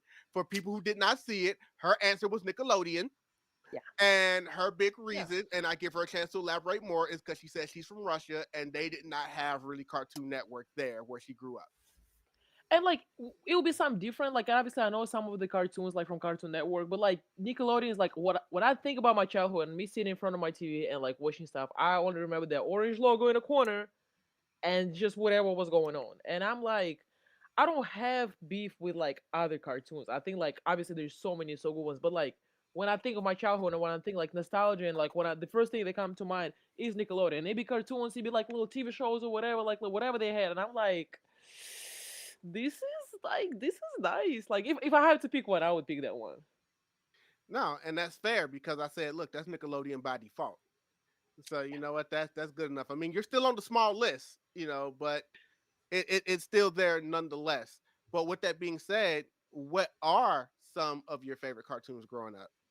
Ooh, I feel like I mean obviously SpongeBob. Like SpongeBob is so like it's so stupid but like so fun. Like it was it was this one episode. Remember when it was like he dressed up as a ghost and like he had like a little shit over him, but then he like shaved off his whole actual sponge. It was just like his skeleton. I That was my favorite episode. I was like, this is the coolest thing I've ever seen. Like it is so, and I think like obviously when you're little or stuff, something like certain things like are more exciting than like when you're grown up. And then there was like the fairy odd parents. Like it's one of those cartoons where I'm like, I remember loving it, but I don't know what was going on. I just remember like I think I really like the art. It was so like interesting to me, like so excited. I was like, oh yeah, like that's the shit. Like that's what I want to do. And then the cat dog. Cat dog was like this not this stable, but like I watched that shit every day. Every like the the opening song, which is also funny. Every opening for like every cartoon, I remember in Russian before I heard it in English. So like it's like when people start singing it or they're playing it, like in my head it still like plays in Russian, and I'm like, wait, I have to rewire my brain and like think about it in English. But I think those are like the first ones I can't remember. There's so many. There's so many. Like I love them all. Whatever I've seen, I probably enjoyed it. So Can mm, you sing the theme in Russian? no, I'm I'm not a singer. I'm not even like I'm not. I can tell you the cat dog in Russian is котопёс, and it's the same thing. Like it means like cat is kot, and then dog is pёс. So котопёс is cat dog. So I can translate those things for you. But yeah, it was really good. Like everything I've seen, everything that I remember seeing was really good. All right, so I'm going in. So how you feel about Angry Beavers? Do you like Angry Beavers? Yes, yes, that shit was so much fun. Oh my god, oh my god. Okay, okay. It was Favorite beaver. Go. I, she, I do you think I Norbit or remember their Dag? names? Norbit or Dag? Nor, Norbit or no, Dag? Dag. Yes. Yes. Yes. I mean, Yes. Okay. Okay. All right. Yes. We're good. Okay. Okay. I had to figure because if you would have said Norbit, I swear friendship would have been over. I'm not gonna lie. Wow. Friendship would have been over on that one. I'm not gonna lie. I don't I'm know. not gonna lie. Just Friendship a would have refresher. been. This is that. Wait, This is Yes, that. that- yes, the Dag. darker one, because he was Absolutely. the crazy, voice the fun actor one. legend himself. Yeah. What do you mean? Norbert was like, bro. Okay, Yes. wait. Can we go back? I apologize for not bringing up the Gold, the Legend, Avatar, the Last Airbender. Like Absolutely. it was so Nickelodeon obvious. TV. I didn't. That was the beginning of like it was it. Water. What I like. Oh my god, I would watch that and like sometimes they would like not skip an episode and I didn't see an episode. I was like I have to go back. I don't know what happened. Like I need to know. Like and then they would like restart. I'm like okay, I'm gonna watch it again. When I finally watched the whole thing like episode by episode from the beginning till the end, I was like, I like cried. I was like, this is highlight of my existence. Like Hmm. it was so good. Oh, Okay, so how do you feel about that live action? Not the original one. I'm talking about like the Netflix one. it wasn't bad, but also okay. I think nowadays I'm not gonna say it's hard to make a bad live action, but I'm like with all the technology, this and that, like something's gonna be nice, something's gonna look very pretty, something's gonna be like filmed nicely, but like the plot was a little bit like lost on me. I was like, whoa, where are we going? I like the actors. I like the Avatar actor, like the Aang actor. Every the other ones there was some controversy going on, so I was like, don't know how I feel about that. But generally speaking, I don't think it was bad. It's just it didn't like catch me. It's like, oh my god, season two, season two, season two. However, they did a lot of not a lot of, but like a good amount of like merged things with One Piece live action because they were coming out around the same time. And I think what is it? Not Netflix Geek. There was like another like Netflix event where they talk about live action. They show you the trailer. So like both of the crews was there and they were like interacting a lot. So I was like, that's a lot of fun. Like I really like that. But I'm not the biggest fan. Like I'm not gonna talk shit about it. But I'm also not gonna be like, oh my god, can I wait for season two? Girl, I don't care enough. You know? Oh, that's fair. Because my nephew and I, we actually did a whole episode on the podcast where we talked about Yeah. the live action Avatar. We reviewed Hmm. season one, and like I came to the conclusion that I said I liked it. I didn't love it. Yeah. There were some things they did that makes me question how they're gonna cover that in season two. Like Hmm. Toph. Hmm. Hmm. So we'll see. I was like everybody else. I wasn't as big like everyone else was when they were talking about, oh, Sokka's not doing any womanizing in the live action or whatever. I was like, that didn't bother me so much as it just seemed Yeah. like Sokka in the live action was really coming off like a dick, like for like most of it. Yeah. And No. Mhm. he came around towards the end of it, but for a while there, I was like, he wasn't that bad, bro. Said that's not funny. Yeah, I felt it too. Like I said, I'm not gonna like hate on it full on, but I'm like not a big fan, but also not a big hater. I'm in between. I'm very neutral. I'm like, it's not bad, but also things could have been done in different ways. Still a lot better than the last Airbender movie that came out years and years ago. Well, I remember I watched that shit in theater. I was like, what? And then I left the movie theater. I was like, yeah, we don't need that. A lot of people still consider that arguably the like worst adaptation movie of all time. But I'm not gonna Dragon Ball Z. disagree with them, but I also saw Dragon Ball's live action. Yeah, that's that. How you feel about Chalk Zone? Who? Chalk Zone? Have you ever heard of Chalk Zone? Chalk Zone, Chalk Zone, Chalk Zone. I don't think so. Let me see. Chalk Zone's more chalk. niche. Chalk. What you Who's said? got the chalk? Who's got the chalk? So who's got the chalk? So you never heard of that? No, You never heard of that? It was a no. I'm Nickelodeon looking. cartoon as well. And I'm looking at it right now. No, like there's because it was what? My bad. No. I'm just seeing where your head is at when it comes to these shows. That's it. I know, and it's like when they have the same channel like in a different country, sometimes they only show certain cartoons. Like they're not gonna show everything, you guys, because they're trying to think like, oh, what's gonna stick? Like what people gonna like in this country, but that's already made and we can translate it. So like I haven't seen it ever, so that's on me. That's on me. Let me Oh, it's go okay. check. Maybe it never aired over okay. there. Like it might have been Yeah. something about it it that might Russia have. was like, yeah, this ain't appropriate for kids over here. Exactly. Like, And I ain't- different like I said, countries have their things, so who No, knows? just picking your head, see where you at with it, see what you can see. I what you see have I to see what you're saying. Let me. You know what I'm saying? You know what I'm saying? I know you saw My Life as a Teenage Robot. Yes, course, I I love know her. you I was seen like, that. she Yeah, of she was so course. cool. I was like, I want to be you when I grow up. What? Absolutely. Mighty B. Mighty B. Mm-hmm.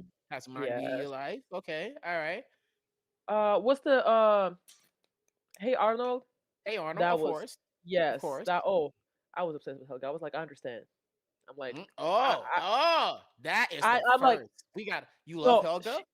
I don't love her, but I'm like, I You can get it. see like you look crazy, Okay. but I'm like, I get it. It's little like love hate, like I hate you, but I love you on this. I'm like, bro, I understand. Like that's the way sometimes. I feel she a, she a little crazy, but she's my goat. I like her.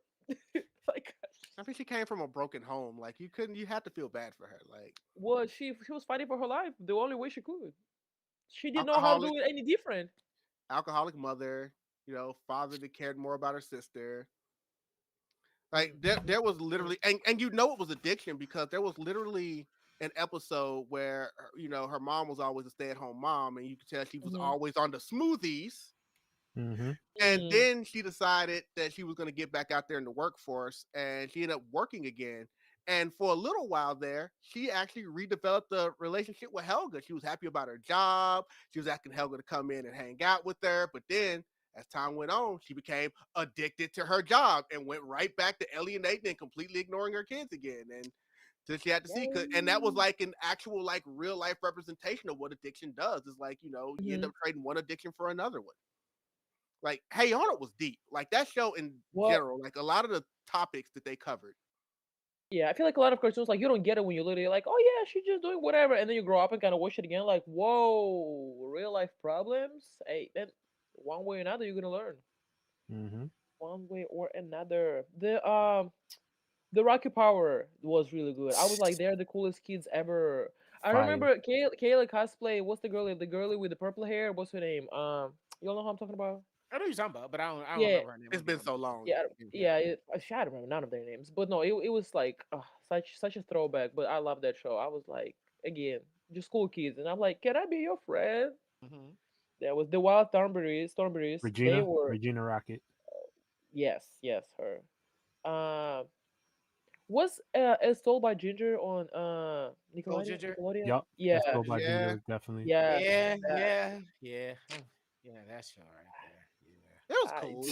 It was one of those shows. It's like one of those cereals that you just see on top, and you're just like, yeah, but I'm the only one that's there, so I have no choice but to get it. But I mean, that's how I feel about it. It had the Macy Gray opening, so I was like, I always mess with that. But no, it was cool.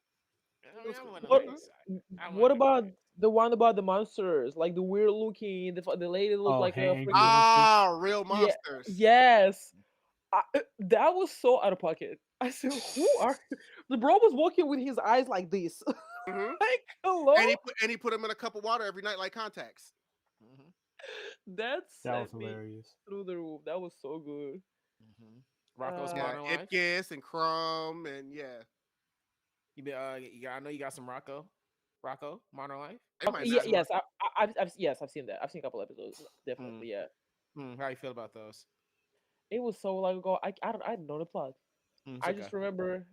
I feel like I'm disappointing you. Oh my god, living like it. No, you're not. You're not disappointing us. It's just picking your head to see where you at. You're not disappointing us. Right, because normally this is the time where we're going back and forth with people about different networks. But since we know you're a Nickelodeon girly, it just kind of makes it easier for us. So we're just able to pick your brain on that particular thing in this part of the podcast. Okay, but tell me your like top 5 Cartoon Network like cartoons that you feel like they're up there.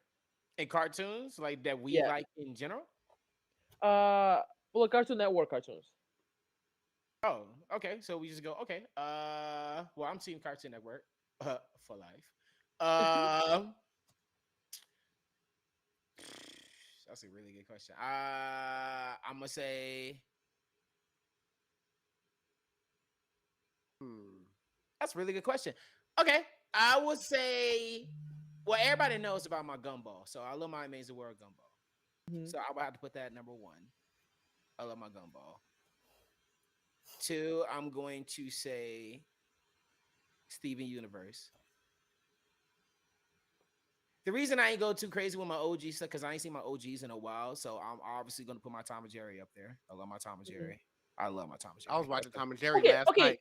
My Ed and Eddie is number 4. My Ed and Eddie is definitely number 4. And on number 5, Chowder. 5 Chowder. I was thinking because I know I can say Codename Kids Next Door and all that stuff, but I haven't really was just like laughing stuff. I looked at it as more of an action, and I ain't really like got involved. My biggest issue with Codename Kids Next Door was the ending. Like the ending was so to me, and I ain't like the ending. I ain't gonna lie. The ending of Codename Kids Next Door was just such a It was but it is what it is. I can't.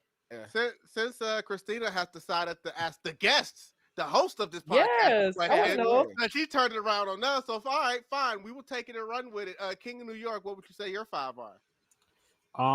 No particular order. First coming is Teen Titans. Grew up off of Teen Titans. Love Teen Titans. Still rewatch Teen Titans. Not Go, but the original Teen Titans. Shoot, let me see. I have to put Justice League in there because I was a big Justice League growing up. Because the jokes in there that were just subliminal, and on top of that, it was very much New York at that time. Of me being young, still love it. Catching up with the times. Adventure Time will have to be up there, just because Adventure Time is Adventure Time. It speaks for itself. Let me see. That was 3, right? Mm-hmm. Okay. Shoot. Hold on. No. SWAT Cat wasn't there. Dexter's Laboratory for sure. That was. Did he get out of my room? Let me see. For the last one I'm gonna throw in there, it'll probably have to be Samurai Jack. Samurai Jack was fire to me. I knew you were gonna bring up Samurai Jack. Cause it's just like the jumping back and forth, the storyline in between, like it was a definition. That show was the definition of a melting pot. To me. That show was about choice. If y'all really pay attention, it was about choice. Literally. What's that, Sebastian? Sebastian, wait! Is it the podcast? Is that the boy? The One Piece, Sebastian? Legendary link One up. Piece? Yeah! The One Piece! It's the man who walks around with the cup in his hand all day and coins. Oh! Still with a cup. Welcome to the pod. Welcome to the podcast is real. Yeah, no, hold on, because I know y'all can't hear it, but I'm gonna do it. I'm pushing the button. The podcast is real. Because people always need to hear that. But yes, now what's going on, man? My 5, like, wow. I would say, okay, so so somebody's volume is definitely up because I heard that. But what I would say is my 5 in no particular order because it's hard for me to do a particular order. Steven Universe is just too goated for me. Steven Universe is something that I can watch all day. I still listen to the soundtrack when I'm outdoor dashing. We drive. We listen to the soundtrack. Yes, on, like I legit called this man one night and told this man to put these songs in the car while we're driving. And next day, we went to the ATL. Every Steven Universe track, bam, on nose. I was like, oh yeah, he ain't disappoint. Steven Universe is just too good. Ed and Eddie, just freaking amazing. Absolutely. Definitely gotta go down there to Ed and Eddie. And then after that, it gets kind of tricky because I'm trying to say, do I want to try to do this without bringing in the OGs that technically exist before Cartoon Network was created? Because if not, obviously I can put Tom and Jerry and Looney Tunes in there because those are going to be 2 others, and that would be 3 and 4. But I was trying to see if I could do it by leaving those to the side. Stick to the network. You know what I'm saying? Because Tom and Jerry and Looney Tunes are a part of the network. So I know you said you like Teen Titans, not Go. Teen Titans Go might be in my top 10, but not in my top 5. Yeah. I love Teen Titans Go, bro. Don't get me wrong, Teen Titans Go is cool. It better not be in your top 5. It's not in my top 5. It's not bad to him. It better not be. And like I said, and there's a lot of other stuff. I'm not even just gonna name them because I would just start listing off a bunch of shows. So no, what about Billy and Mandy? No, I like those, but I'm talking about like going back to the old school, and I don't think I can do it. So I'm gonna say Steven Universe. I'm gonna say Johnny Bravo, and then I'm gonna have to go back to the past and say Tom and Jerry, Looney Tunes, and a pup named Scooby Doo. Okay, I can rock with that. A pup named Scooby Doo is goated. Let me at him. That's the wrong character. That's not Scrappy? Yeah. No, not in a pup named Scooby Doo. Scrappy didn't pop up? Oh, never mind. Oh, no. Oh Well, no! Oh no! No, by that point, Never Scrappy mind. was already canceled, and they I'm thinking weren't about using them Scrappy. anymore. Oh no! Hey, look, hey, we got a We Scrappy. We got a Jacksonville. Scrappy fan here. There's nothing wrong with that. We Jacksonville. Yeah. But I will go ahead. But no, those are ours. So last one before we start getting into what we all actually came here for. You've named a lot of cartoons that you had growing up. Was there any live action kid shows that you liked growing up? Live action kid. Like what? Because I'm trying to figure out like what you mean by live action kid show. Just I know you say you didn't have a Cartoon Network we didn't really have. Just anything like a live action kid show. Just like maybe like a Sesame Street or like a The Wiggles. The Wiggles, or like a big comfy couch, or just something that was live action that was for kids, or even like Power Rangers or something like that. Like Okay, yeah. anything. I mean, I've seen Power Rangers. Like I was young, and I was like, this is the coolest thing ever. Every time they transform and do things together, like I've seen a bunch. And then like obviously there were like teenage ones, like what you call them, the Jonas Brothers and iCarly, like all that good stuff. Like I definitely watched those, and I'm like I was in love with everybody like equally, and I was yes, I feel like those. I haven't. Sesame Street was like older, so like I remember seeing that, but it was never like, oh, I'm gonna watch it like all the time, every time. Like I knew a couple characters, I knew what was going on, but it was never like. It's like when you get home, like from whatever school, not school, whatever, and it's like whatever was on TV is what you're watching. So like it would never be on TV like when I'm watching stuff. So it's like I'm trying to think. For the record, Sesame Street is still ongoing. It's been around since like the I love that. 60s. Yeah, what it's like. When I realized that, I was like, wow, like that's a run. But Rocco. but yeah, I'm trying to think. Like nothing really like pops in my head. Like iCarly is the one that I remember, and I don't know if you count that as like a live action thing, That's but fine. like Yeah. It is. real people walking around. So I was like, Yeah. okay, that's like those type of shows. Like I watched a bunch of those, but like Okay, yeah, because Nickelodeon again, like the iCarly's, the Drake and Josh's, the all of that Oh, stuff. Drake and Josh, yes. Oh my god, that was so good. Keenan and Kel. Yeah. Oh yeah, Keenan and Kel's from my era. What? When she came, she be coming around the mountain when she came. Like Crazy Steve. Oh yeah, Crazy Steve was my boy. I woke up Crazy Steve. You gave him working on his day off on Monday. Yeah. I'm coming home. He had to calm down with the song. Yep. Yo. Oh, I love that episode. Nah, that was a good one. Nah, but that was a good one. Nah, Crazy Steve is definitely real. But you know what else is real? The One Piece. So it's time, because I know it's what you love to talk about. It's basically your religion at this point, Kristina. So Yes. Praise Oda. Hey, Praise Oda. allow me to introduce you to our Lord and Savior Oda and his holy writing One Piece. Put these back front and center. Yes. Hi, Yeah. sir. Have you heard of this book named One Piece? It is wrote by Oda. Ooh, okay. And I feel like I love what I hear. you know, this is good. I feel like Sebastian's here watching us so he can fact check anything that we say about. Well, he knows stuff. He knows stuff. Don't ask me no trick questions because I ain't At trying least to. it's Sebastian, One Piece. okay? At least it's What? Sebastian. At least it's Sebastian. Oh man. Actually, the place I want to start is I'm not gonna do any name dropping because that's not really what I do anyway. There's another person on this podcast that don't mind it sometimes. But Kristina, you got into some One Piece arguments at Anime NYC. Oh yeah, I mean. Oh wait, we're none of us dropping no names because I was like, mean. Hey, this podcast is real. Get as real as you want to get. First of all, I mean, no, it was me and Tony and all of us there, and it was like he had a great argument, and like I just so you take that shit out, bro. Nah, go ahead with it. Go ahead. And we Go put ahead it with on. it. And we Go put ahead it with it. on. Wait Go a ahead minute. with it. I didn't know I was part of the party. Wait a minute. Go ahead with Y'all it. didn't put it on? No, but go ahead. Guys, What was the argument about? lady, I take that shit. But anyways, the argument basically Look. about One Piece.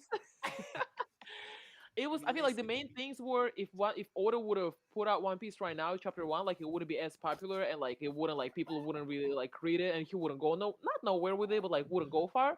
And the other argument that like the pacing and it takes so much time to get everywhere, which I agree. Especially anime pacing is ass crack. We all know that, but like it's going and ongoing and ongoing. But that's why I love it. Like I ain't got no beef. Give me another 1,000 episodes. I ain't mad about it. Oda literally talked about it. He said he every time the new chapter comes out, he has to draw it. He only have like what 16 to 18 pages to fit everything in. Bro be struggling every week trying to. He has so much information to give us. He want to like draw so much, but he has to like compress it into those 16 to 18 pages because that's what Shonen Jump can give him. And I'm like, he already like working overtime trying to make it as quick as possible, but like with the plot and with this and that. So I have zero beef and zero complaints about this man. So yes, the argument was fair, but we just had a disagreement, and that's okay. That's okay. And we will also talk about K-pop Demon Hunters, but that's irrelevant. To along with the Spider-Verse. well, everything was up there, but I got zero beef with One Piece. I know it's not perfect. I know things could be better in certain things, ways, and forms. But like the way Oda writes and the things he have done and put together, it's above me. What like who out there have 1,000+ chapter successful manga? Not a lot of people. So yeah, that's why I'm like, he can do whatever he wants. He can do no wrong in my eyes. God damn it, you two. Oh That's my god. Hey, You know, hey, wait a fucking minute. Oda does no wrong, especially making certain characters pastries. Not even gonna lie to you. And you know what's interesting? Y'all want to talk shit and y'all wanna be like, ace this, ace that, ace, oh my god, don't this, don't that. Wait till the end. The way okay. First of all, side note, are we allowed to talk about the recent chapters? Are you guys caught up or not? 'Cause I don't wanna- We are not caught up. We are not caught up. No, we- please just spare us. anime Spare only. us. Great, We do anime only. Okay. great One Piece. Okay, that's cool. Great One Piece queen. So Please if it's spare been us. animated, we can talk about it. Okay. Kuma's backstory. I know it's funny because I'm not like I'm caught up on manga obviously, but like I accumulate a bunch of anime episodes so I can then watch them all together. So I'm literally right now like catching up with episodes so I can like get the backstory, cry about it, but because I cried when I was reading it, so I'm gonna cry when I'm watching it. But no, like Oda the way Oda writes and like the things. First of all, if Akainu ever has like a sad backstory, I don't give a fuck. Oh, What? really? It ain't gonna make you Nothing. feel bad for him? Hell Damn. no. What if his whole Hell village was no. slaughtered and he was the I last survivor hope because it of the did. devil fruit? I hope it did. I hope it did because look at Nico Robin. I always like my biggest argument is like look at all the care. Every single straw hat went. God damn it, you two, bro. This is 3 against 1. Somebody save me. I can't do this. Like I feel cornered. I don't like that. You're the queen of One Piece. Go ahead. Unbelievable. Continue. You got Regardless, I don't forgot what I was talking about. Don't mind me. Don't mind me. You were talking about the backstory, if anything. Oh yes. Mhm. So many straw hats. Can you put this freaking snail down? Buster Cole wannabe ass. Listen, Oh my chill. God. Just in case I gotta press the button. Just in case I gotta press the button. Continue your No, backstory. but go ahead, continue. Yeah, don't mind me. The shoulders are loose now. The shoulders are loose.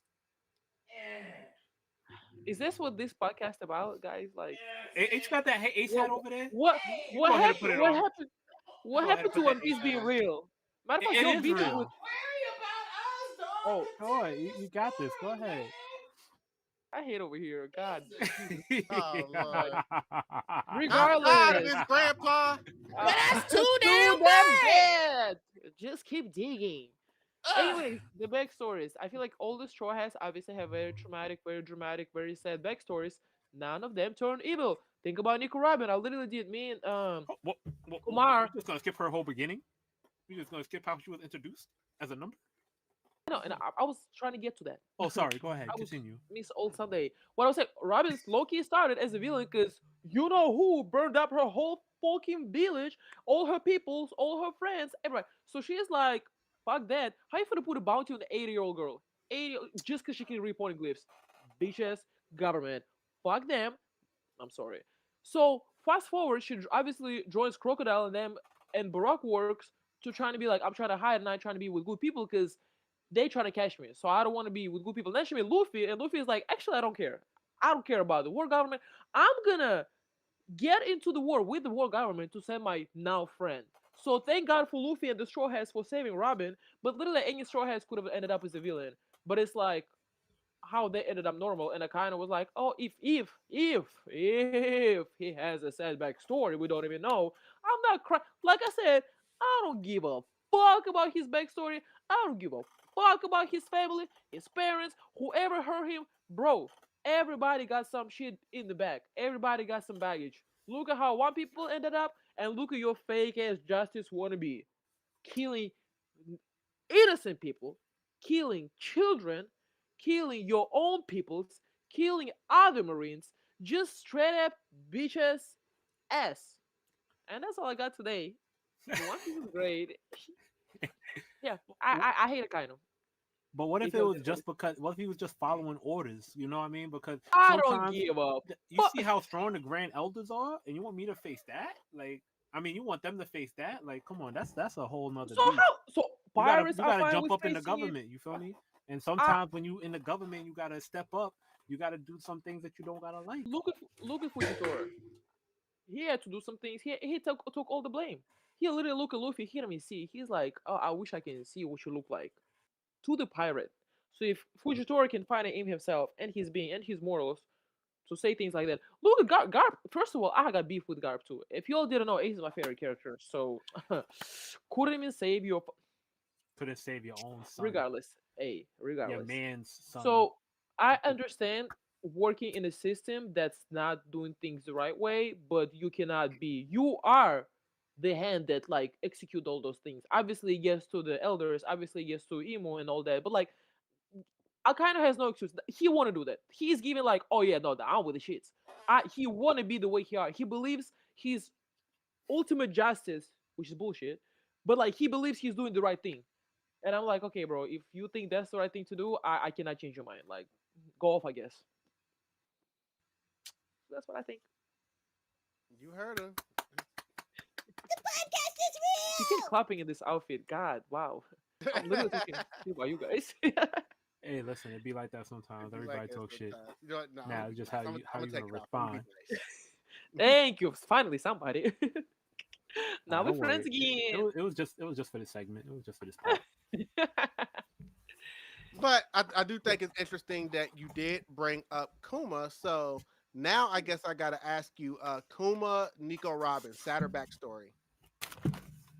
Cool. Okay, so I I think obviously Nico Robin went through a lot. Like, let's be like, you know, you see all your people you knew, your mom, your family, your closest people to you, like struggling with even feeding in the first place, and then you see all of them die because they done burned down your whole island. Like, not even like your house, your town, your whole freaking island, and like that was the only thing you was connected to. Sad. However, and not to justify her suffering, like, okay, you got away somehow, obviously been struggling throughout your life, now you're with the Straw Hats. Kuma, I like obviously like I said, I read the backstory and now I started watching it, and like it's the part when like in the anime when like they basically just beating him up when Bonnie was looking at his memories, and like the first thing she saw is like basically a bunch of people like beating him up and like, yeah, you gotta go back, like we don't care.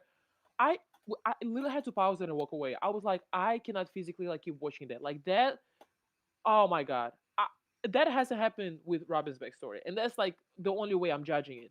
I do think if we have to compare two bad things that happen to two people, Kuma's might be more like made me more like disturbed, if that makes sense. Like, not to say what happened to Robin wasn't bad, but like between those two. So Kuma's like, and he's still till this day fighting for his life in a sense, like not to say too much of what's gonna happen later, but like I just being different and like being treated that way. I can't like lately. Like I said, lately the episodes been hard to watch, and it's not like in a bad way. Like it's something realistic that happens in the world, but I literally had to pause and walk away because I physically like cannot watch it. I'm like, why? You know how Bonnie, like I said, she watched a little bit of his memories. She got out because she was like, I can't do this. Like I don't know if I'm strong enough to like go through it. That's literally how I felt. I was like, that's insane. Like nowhere in my mind it can be like justified in any type of way, shape, or form.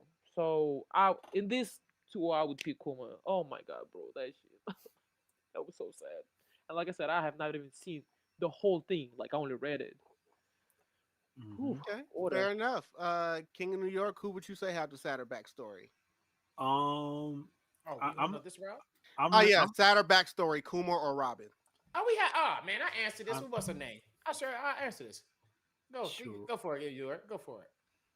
I'm not even gonna hold you. It's gonna be Kuma, because don't get me wrong, seeing your loved ones bombed and a buster call and one shotted is crazy. But reliving the trauma and then being a slave and then getting captured to be a target for slavery after you've seen both your parents get bodied and had to have a smile on your face for them just trying to make you smile the whole time. Nah, that if that's not if that ooh, if getting it Yes. back in blood was a person, Mm, mm, it would have to be Kuma, because mm-hmm.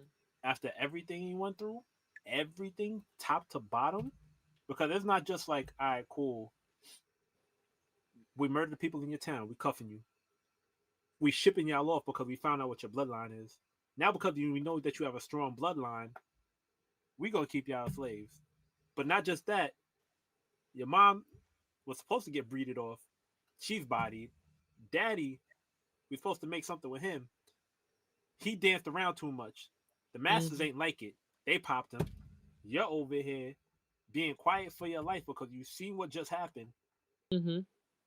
Then you get thrown on an island just to get told turn around by the people that you're running away with.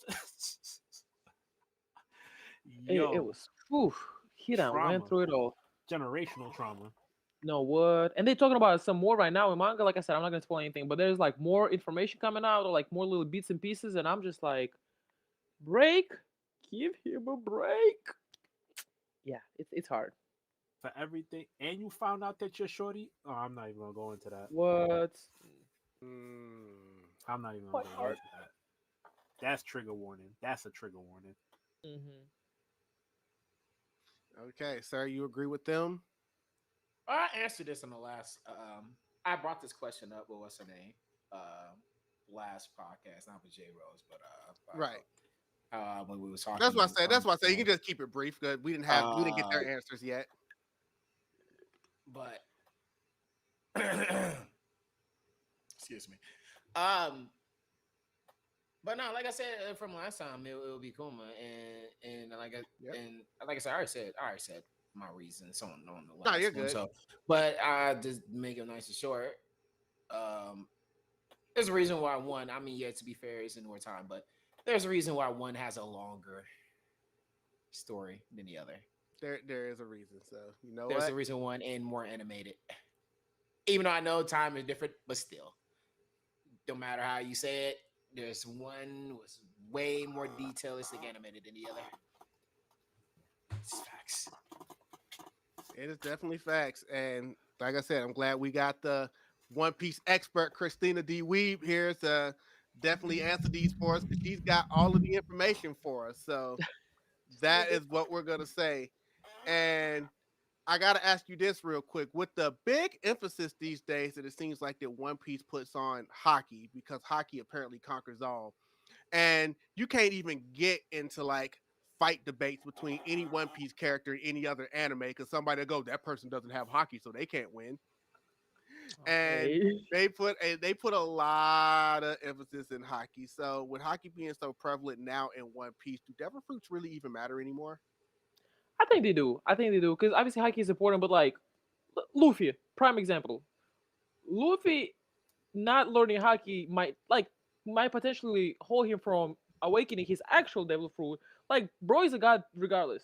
He's sun god Nika not because of hockey but because of his devil fruit.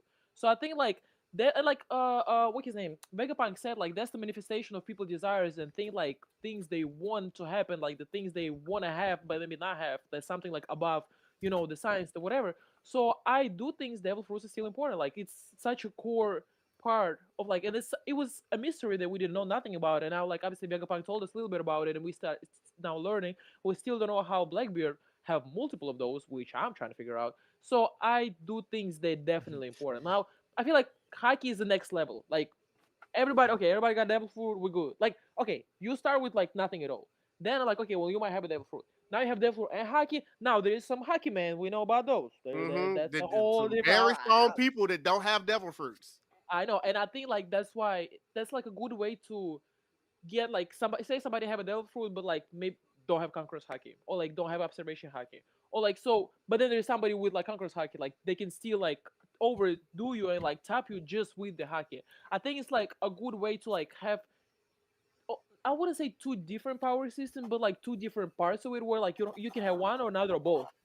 So I think it's just like brings more diversity into like the powers, diversity into like how people fight and like the things they can use. So I do not think devil fruits are like not important anymore, like not as important. I still think they play a huge part in the story and in the fighting and just like in how people are, generally speaking. But obviously with the introduction of Haki, it was like, oh, there's something else to it. It explains a lot of things that happened that we didn't know about, but it also shows like how else you can gain the advantage over other person. Like what else can you learn? Like where else can you go? Like what else you can develop? Yeah, because you see that they even still, put devil fruits up for prizes because there are certain devil fruits that Correct. people want. But also on Mhm. the other side of it, they even always put that preference out there that going to the new world, you're pretty much not going to survive there if you don't have some kind of hockey. That's Mhm. true. I agree with that. Yeah. So, but then again, that separates ones like the average ones from the great ones, and the people who are gonna advance, who are gonna get better. And like, not everybody can have conquerors hockey, but like you can other things you can learn through whatever. Like even Straw Hats time skip. Like obviously they all went to different places and like learn different things and learn about hockey and like you gotta advance and find ways to be better to make it to the new world. If you're trying to find One Piece, if you're trying to fight these people, if you're trying to be within like that like top you know, bunch of people who are looking for One Piece, and especially if you get like on the Yonko team or like on one of the Yonko's pirate crews, which I recently was reading about like how Robin doesn't really have haki, which because the question was basically like who'd be a good villain. And I said Robin, kind of what we just talked about. But then they'd be like, people was like, well, yeah, she don't have no haki, and I was like, shit, you're right, like she don't. And I'm like, Robin with any type of haki. Mm. And but yeah, her devil fruit like I would like she's smart by herself. Like she has so many like n- qualities outside of just fighting and outside of all that. But like in addition to that, she has her devil fruit that she can use very efficiently and many times. And Demon Fleur, oh my god, I love that. Like that's one of my favorite forms. Now, if you give her Haki, she can do it all. Like what can she do? So I do think both are still important. Okay, what's going on, ladies and gents? What's going on, bro? Phoenix was popping. Queens in the building. Yeah. Okay, well, Christina, which one would you rather have if you could only have one? Ooh. Okay, so if I only can only have one, do I You could get only either have Conqueror's a devil fruit Haki? or you could have hockey. Some Like kind of all three? Or I sure, don't know which one. whichever one. Whatever you think a good devil fruit is versus whatever you think good hockey is. You can only have one of them. Huh? I And might no, have. we're not including Luffy's fruit in this conversation. And I don't like if I could have gotten the devil fruit, I would get Mary no man. I'm sorry, and I know it's just very biased to me. I'm like fire, ace, but I feel like I would have if I could have specifically picked Conqueror's Haki, I would pick Conqueror's Haki over anything. So you're Like going that's such hockey a over devil fruit. I'm going Conqueror's Haki over devil fruit, not any Haki. If it's like a chance. And I know maybe I'm not having, then I will get a devil fruit. But if I know I can get Conqueror's Haki and no devil fruit, 100%. Color Supreme King, what? I'll be out there, people falling down when I'm just walking. Who can do with just a devil fruit? Mm. Exactly. I want to be Shanks. Like I love Shanks, such a great character. But yes, I would if I could get Conqueror's Haki, I would have picked that. Jordan in the chat agrees with you. What's good, bro? Mm-hmm. Yes. Uh, No, J Smack. Oh, nephew, what about you? Would you rather have a devil fruit or would you have hockey?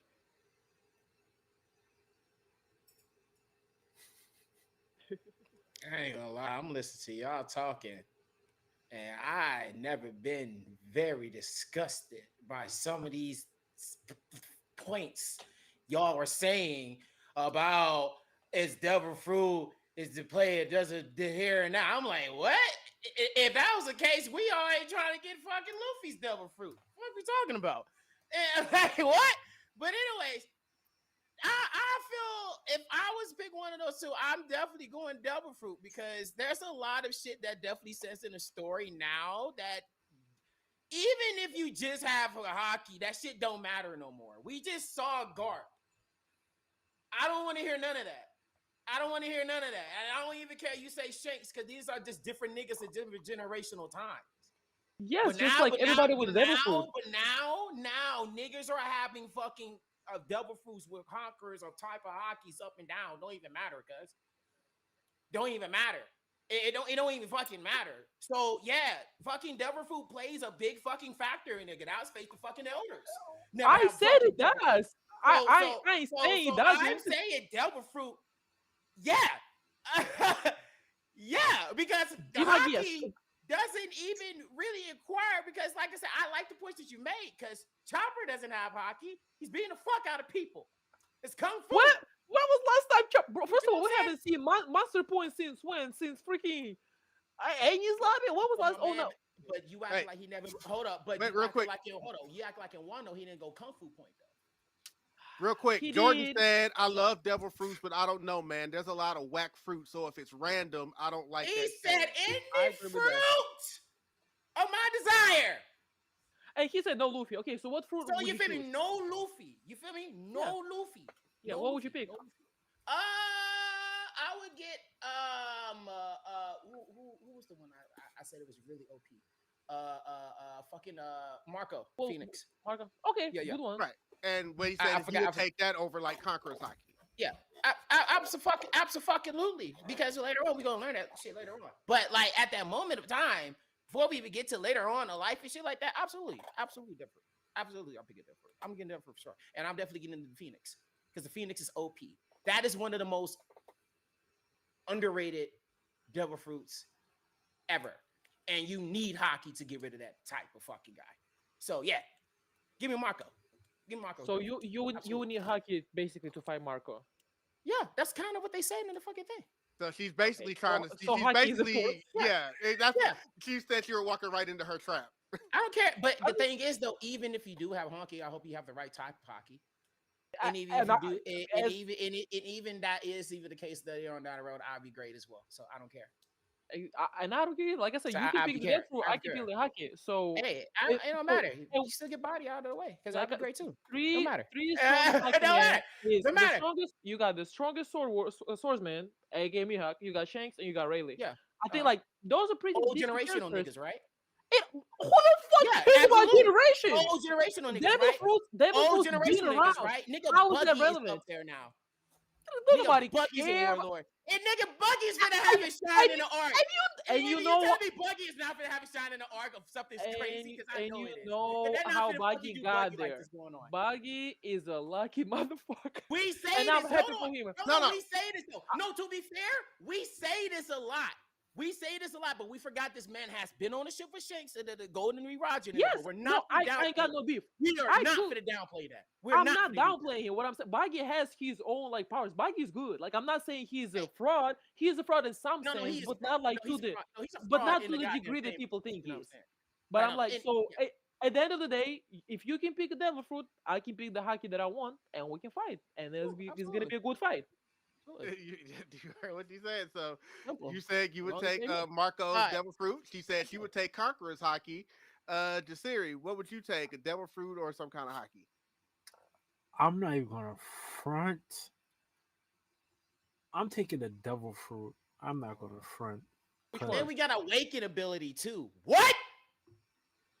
Which one are you taking? What?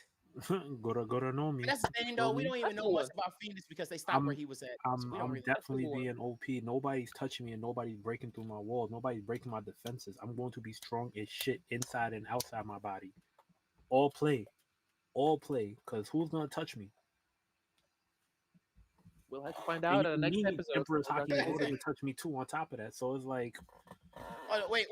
Are you said? What you say? Kaido fruit? Is that what you said? The dragon fucking fruit? nah. New White game. beard. The Quake. Yeah.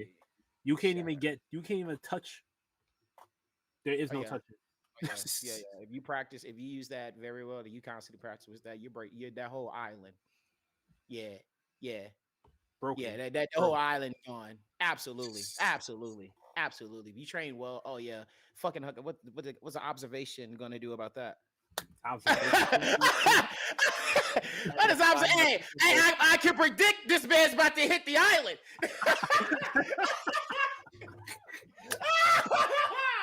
Hey, what you gonna do about that shit? Hey, come do something. Hey, come Conqueror's hockey. Put all your will on this earthquakeable wall, bro. Fuck out of here with that shit. Hey, yo, what? And you can't touch it Yo, either. You can try to jump between it. You can't touch it. That's what's crazy. That's what's crazy Broken. about that. What? Broken. Yo, Get him, Kristina. Yeah, what the Conqueror hockey? Observation. And I will. Y'all don't understand, like Conqueror's hockey is like basically my wheel versus your wheel. You can have the greatest devil fruit in this grade. You can train, you can do all that. Like you will have like I can't just go and break through your devil fruit powers, like that's fine. But it's like wheel against wheel, it all comes to that. And I think like certain people like not everybody have Conqueror's hockey, right? Like it's only like a certain amount of people. Like you have to have like some niggas gotta have the mindset. blood, Yeah, you gotta build. Hey, it gotta be Let's be nepotism. real, Some because shit, or, every D in the One Piece has Conqueror hockey. Let's be real here. Let's be real here. Let's be real. Black and beard. we're gonna find out about that very soon. Yeah, now Zoro's not D, but he got Conqueror. Hold on. It's out there. But anyway, are we talking about current OP? Or I don't want to spoil anything. I mean, we're talking about anime, but we're not going manga. We're not going manga. We're not going Only manga. animated. We're not going manga. That's off screen. Oh But anime only at this moment. Anime only at this moment. Absolutely. You heard Kristina. Kristina said her will is strong as she can swim. shit. Throw your asses in the water and we see what you can do about it. Drell, what would you pick? What is your answer to that question? Let's see. I've been trying to sit here and I've been trying to rack if there was an actual devil fruit that I would take over Conqueror's hockey. Which just popped in your head. I got it. I still want to change my answer now. Nah, stick with that host answer. I just thought about my devil fruit because I was just thinking about it in the moment, but now I just really just thought about devil fruit I want, and I just realized how crazy I would be. Oh, so you're saying you want to change your devil fruit? Yeah, I'm gonna change my devil fruit because I really just thought about it, and there was a devil fruit I really, really liked, and I said this about this since the Straw Hats disappeared about that shit too, and there was a reason why they made him a world government. The paw Kuma's fruit. Kuma's? Yeah, Kuma's. Yeah, there was a reason why they turned him into a weapon, not just because of bloodline and stuff. They recognized how much of a threat his devil fruit was. That's even without hockey, by the way. Jordan literally just said he would take Kuma's. Yeah, that's pretty busted. That's what I'm saying, because you gotta understand that move was so busted that even without hockey, they recognized how much of a threat he was. That's how insane Kuma was in that whole particular thing. So, but his devil fruit busted, but it came with Zoro. It was just yeah. Also, I remember it was busted because of his bloodline. Mm-hmm. Well, it was literally busted because of his bloodline. That's why I would say it was tricky, because if we're talking about me, I don't even look at it as it like that though, because of the bloodline. Mostly because you can say it was a giant and stuff like that, but when they looked at his ass, they was like, oh, because you have a giant bloodline, that's why we kind of like you. But mainly because of the thing when you have the devil fruit on top of that, it's fucking busted. It's insane. But they definitely rocked with it because his bloodline, he was a giant motherfucker with a devil fruit that pops your fucking face. So it was a 50-50, honestly. And as far as my answer go, because it would be different if we were completely, obviously we're talking about a fantasy land, but if I was talking about like me, myself personally, if I was in the One Piece world, I would probably go with Conqueror's hockey, but that's only because of my drowning phobia. I need to know how to swim. Understandable. Fair choice. And my nephew already knows how water. You can heal, you can teleport, you can push people back. It's a solid choice. Yeah. I feel like I was thinking like Kizaru or String Fruits. I was thinking all the others, but I was just like, what's about something basic? But I was like, even if you get the basics, they're not even that crazy. So it's like Bellamy, for example. You know what I'm saying?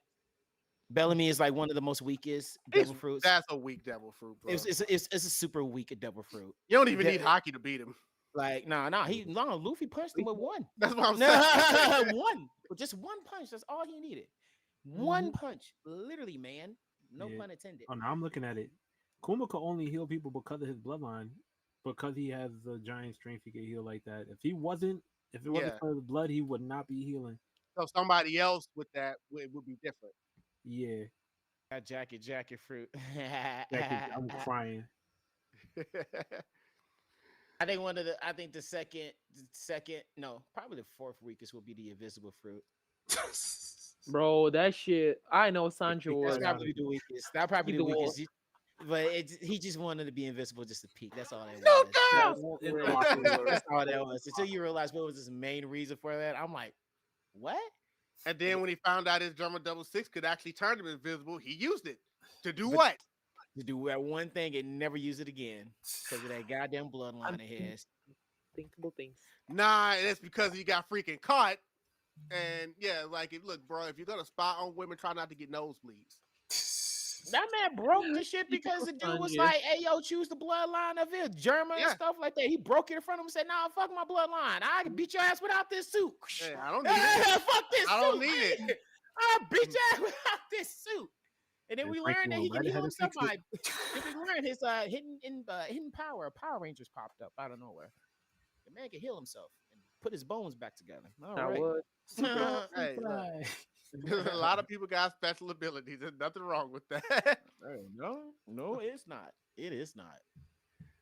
But that is good because Kristina, so what we're gonna go ahead and do now, don't worry, the One Piece conversation doesn't talk. We're just gonna shift it a little bit because we also have a game on here that we like to call Agree or Disagree. Ooh. So I am about to give you a bunch of One Piece statements, whether in storyline or what people say about One Piece altogether. And I want to see if you agree or disagree with any of these statements that are about to come up. Yes, I'm with it. All right, so then the first one, I usually try to softball it and go up from there. So, Kristina, agree or disagree with Marineford being the best arc?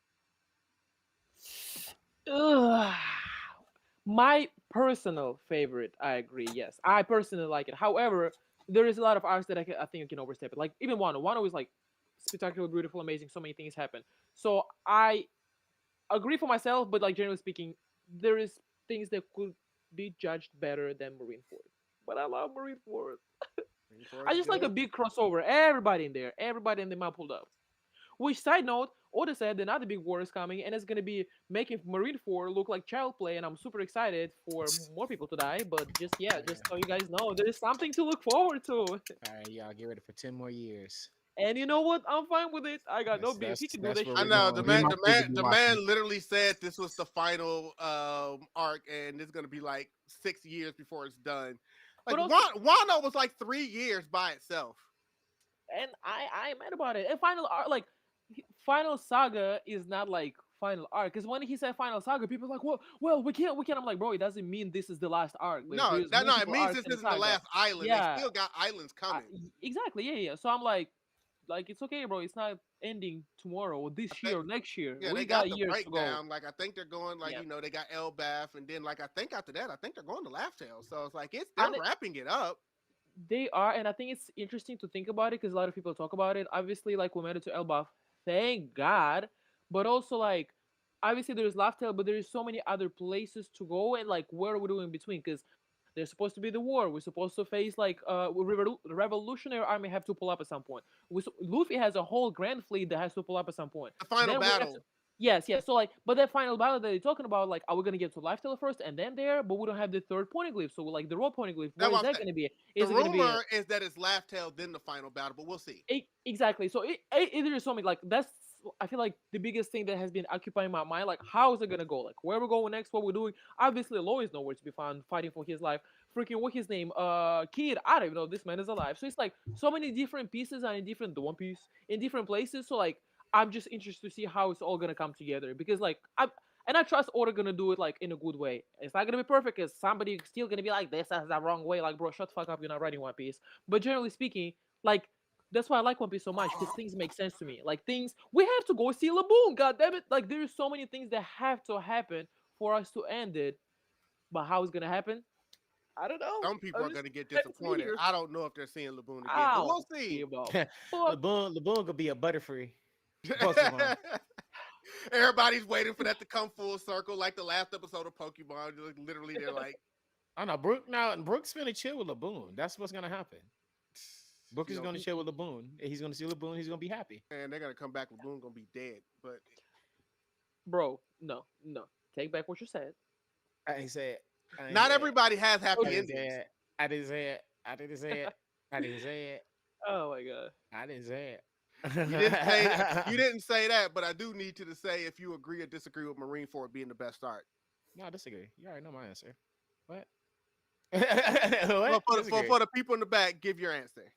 You already know. I disagree. We got to go with Usopp with the disagreement with the crew. We definitely have to go with the rescuing of Nico Robin. We definitely have to go with the Golden Mary being synced. We definitely have to go with Frankie going in and beating up the hell out of Frankie in the shop. We definitely got to go into Guard pulling up and telling about it. It's so many things at Water 7, and it was so Water 7. like you cannot act like there was no emotional drama coming from head to toe, and then we saw, and then the animation coming from I forgot from I forgot the long nose of the Marine Underground agent, the giraffe. Yeah, Kaku. Oh, what his Yeah. name is? I forgot that it is, but his animation when he ran into the boat, oh my freaking god, that transition when he was flying high into the sky. And fun fact, that's actually one of my favorite openings of One Piece when we get there. So absolutely, that whole scene itself, like again, I cried on a boat, bruh. I cried about a boat. If you can get me crying about a boat. I mean, bruh, it just, like it doesn't get more crazy than that, man. It doesn't get more crazy, and especially we gotta run the hands, and then we gotta see Usopp apology. Like, oh my god, like, I love it. Yeah, absolutely.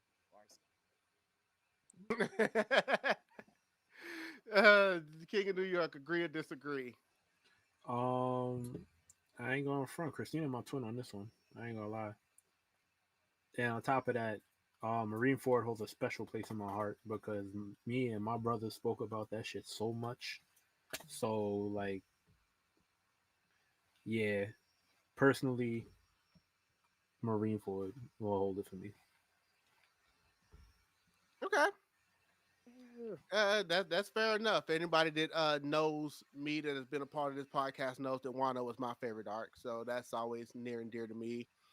I know, it was just in the past like several years, but there's just so much that happened with Wano that for me to just ties everything into a little bow.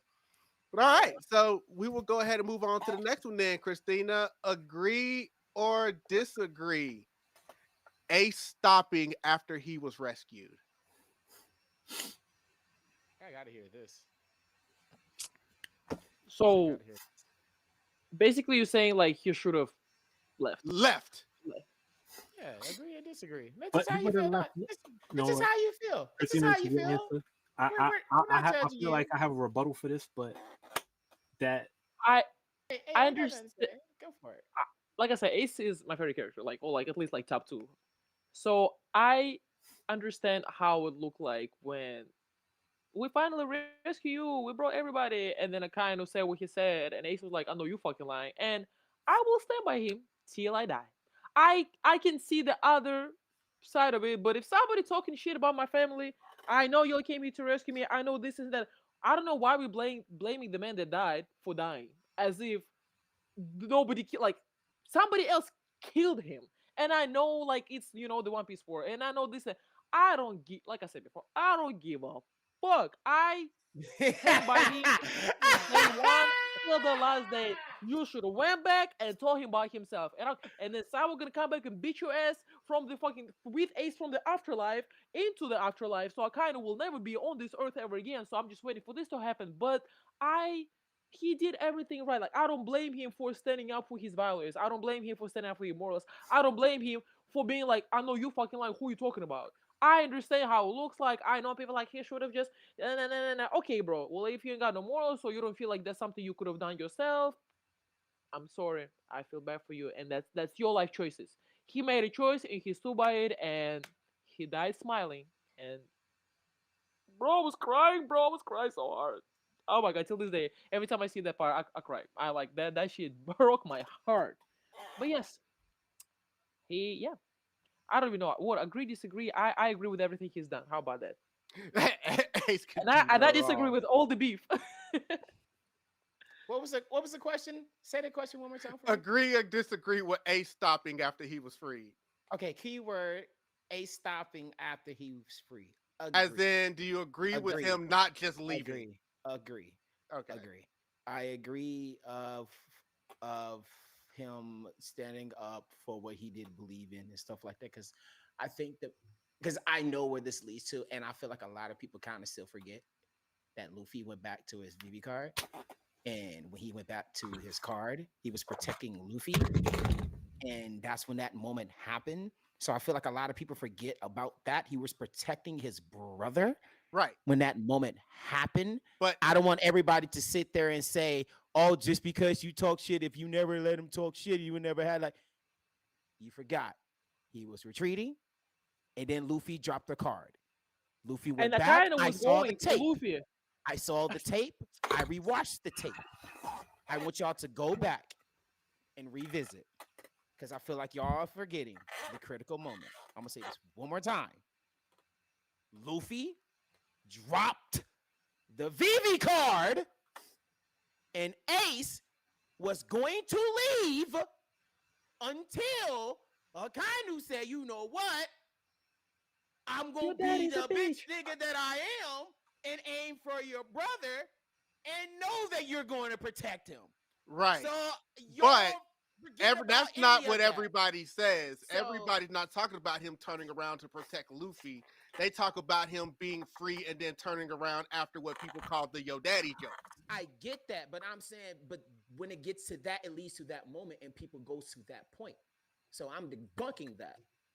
So he had not dropped the paper card yet. But it's okay. Just go back and watch the tape. He had not dropped the card yet. Pull it up go back we can do that. and watch the tape. Had he not, I can watch the tape, and the tape still says that when he gave the Yo Daddy, and when that card happens, was not dropped yet.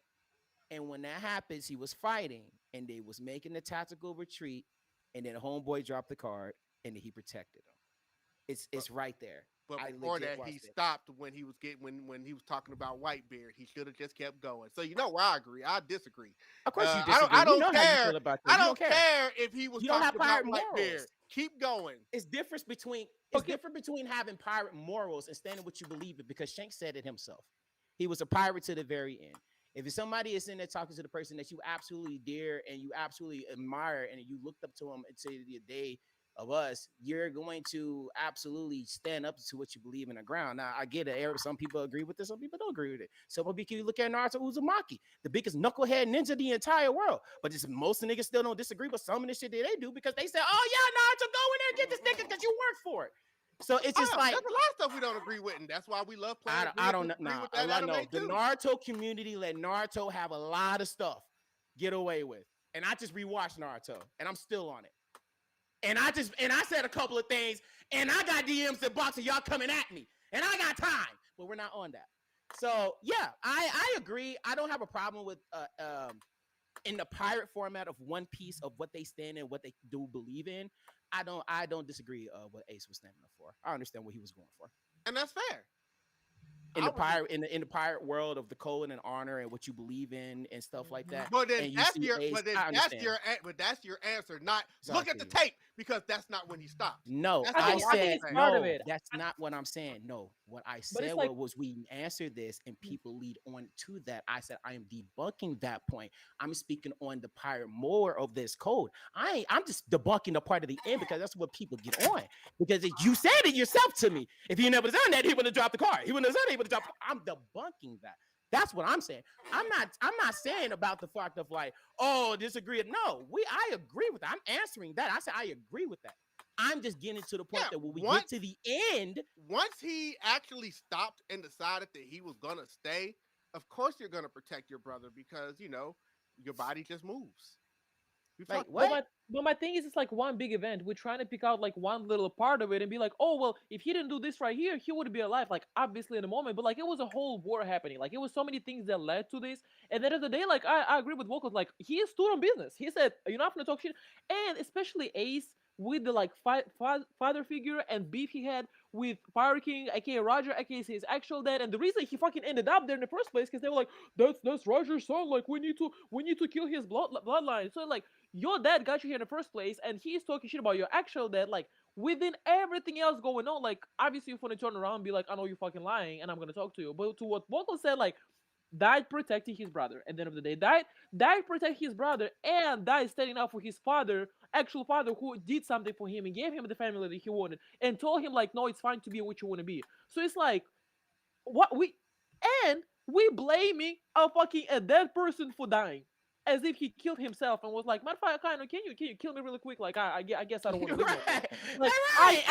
I cannot believe like we looking at it. Yeah, we're looking at it as like not a victim blaming, but kind of like, oh yeah, well he died. Forgetting about who killed him. A government official was like, I understand you're a pirate, like obviously piracy, but it's like, yeah, I'm just gonna kill him. I'm gonna kill him. And to be fair, them niggas was being snaked that entire time in Marine 4 because they made this boy backstab a white beard behind his back too. And there was a lot of snakes. There was a lot of snakes in the grass going on in the Marine 4, bro. Obviously, look, obviously, when we talk about scenarios and stuff like that, I could always point out that Luffy literally risked everything, broke into a prison, did all of this stuff just to get you safe. The least you could do was just keep running and go without someone talking about your parents after he just risked your neck to save you. But we could always get into the ifs, like hey, if he kept running, then the Beaver card don't. We don't know this. These are all fun conversations. At the end of the day, if was a fifth of Henny, we'd all be drunk. These are just fun things to talk about. But King of New York, what do you say? Y'all already done said everything. My bad. Y'all said it all. But do you agree or disagree with Ace turning around after the Yo Daddy joke? I agree with it. Like he wasn't losing. I hate when people say like, "Oh, he would have." Nah, he wasn't losing. He was holding his own. He only lost because he turned his back, literally. I ain't gonna lie to you. I'm gonna hold you. That magma was burning. It was burning. It was already showing that he was about to go. It was burning him until he realized, oh, okay, cool. I couldn't match him. I'm gonna have to do a tactical retreat, and that's Lord and behold. That's when Luffy dropped that goddamn paper, running, and then said, "Oh shit, it fell out my goddamn pocket. Let me go get that real quick." Again, holding his own until he turned around.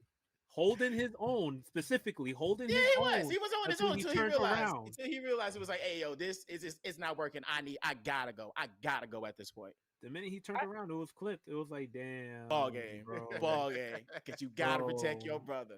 You cannot wait for him to pick him up from like the neck and then run with him or something like something. What? Even the type of fruit he had, he's magma versus fire. Bro. Two different heat.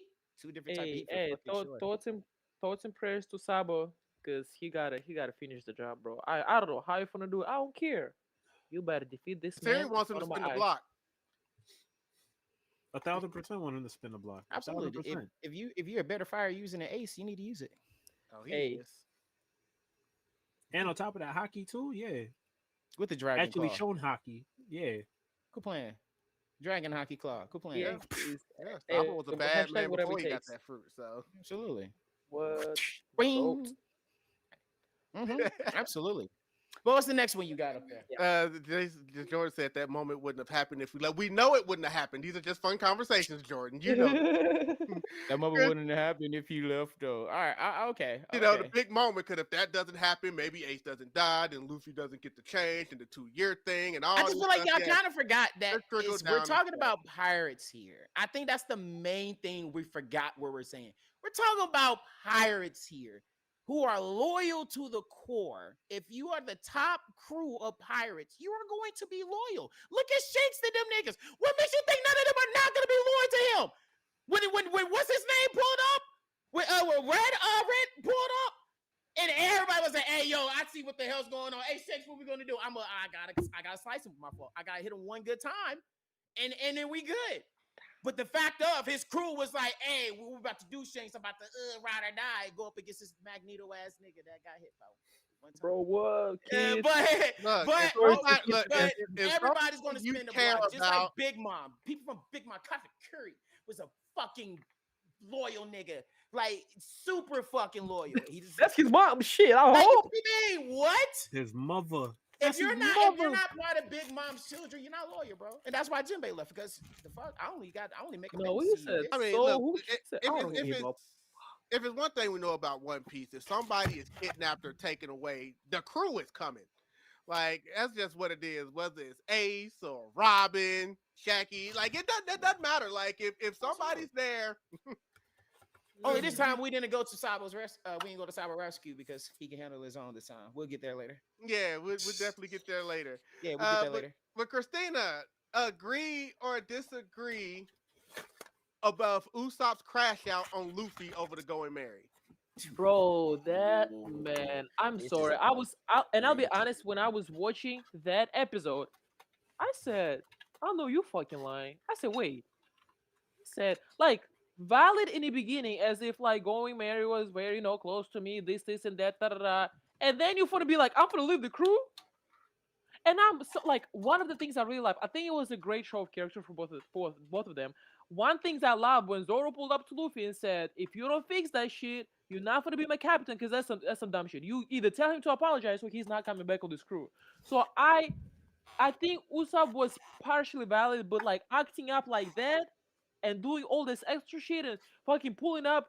Well, then we got to meet Sogi King, which was amazing, a whole different character. But like, I do not fully agree. Like, I was not on Usopp's side when I was watching those episodes. I'll be honest. Like, when I first was watching, I was like, "What the fuck are you talking about? Like, why you?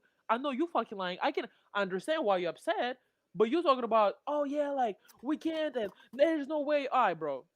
Do you want to be like Luffy? Got dreams and things to achieve. You out there like, well, we have to keep going married for the rest of our lives. No, bro. Like, that don't work like that. So if it's a yes or no, I disagree with his crash out. Like, bro, I know you're fucking lying, but I can see where he's coming from partially. I'm like, I give him a little bit, and he fucking chop off the whole fucking hand. So yeah. Oh man, King of New York. This time I'm going straight to you. Agree or disagree with Usopp's crash out on Luffy?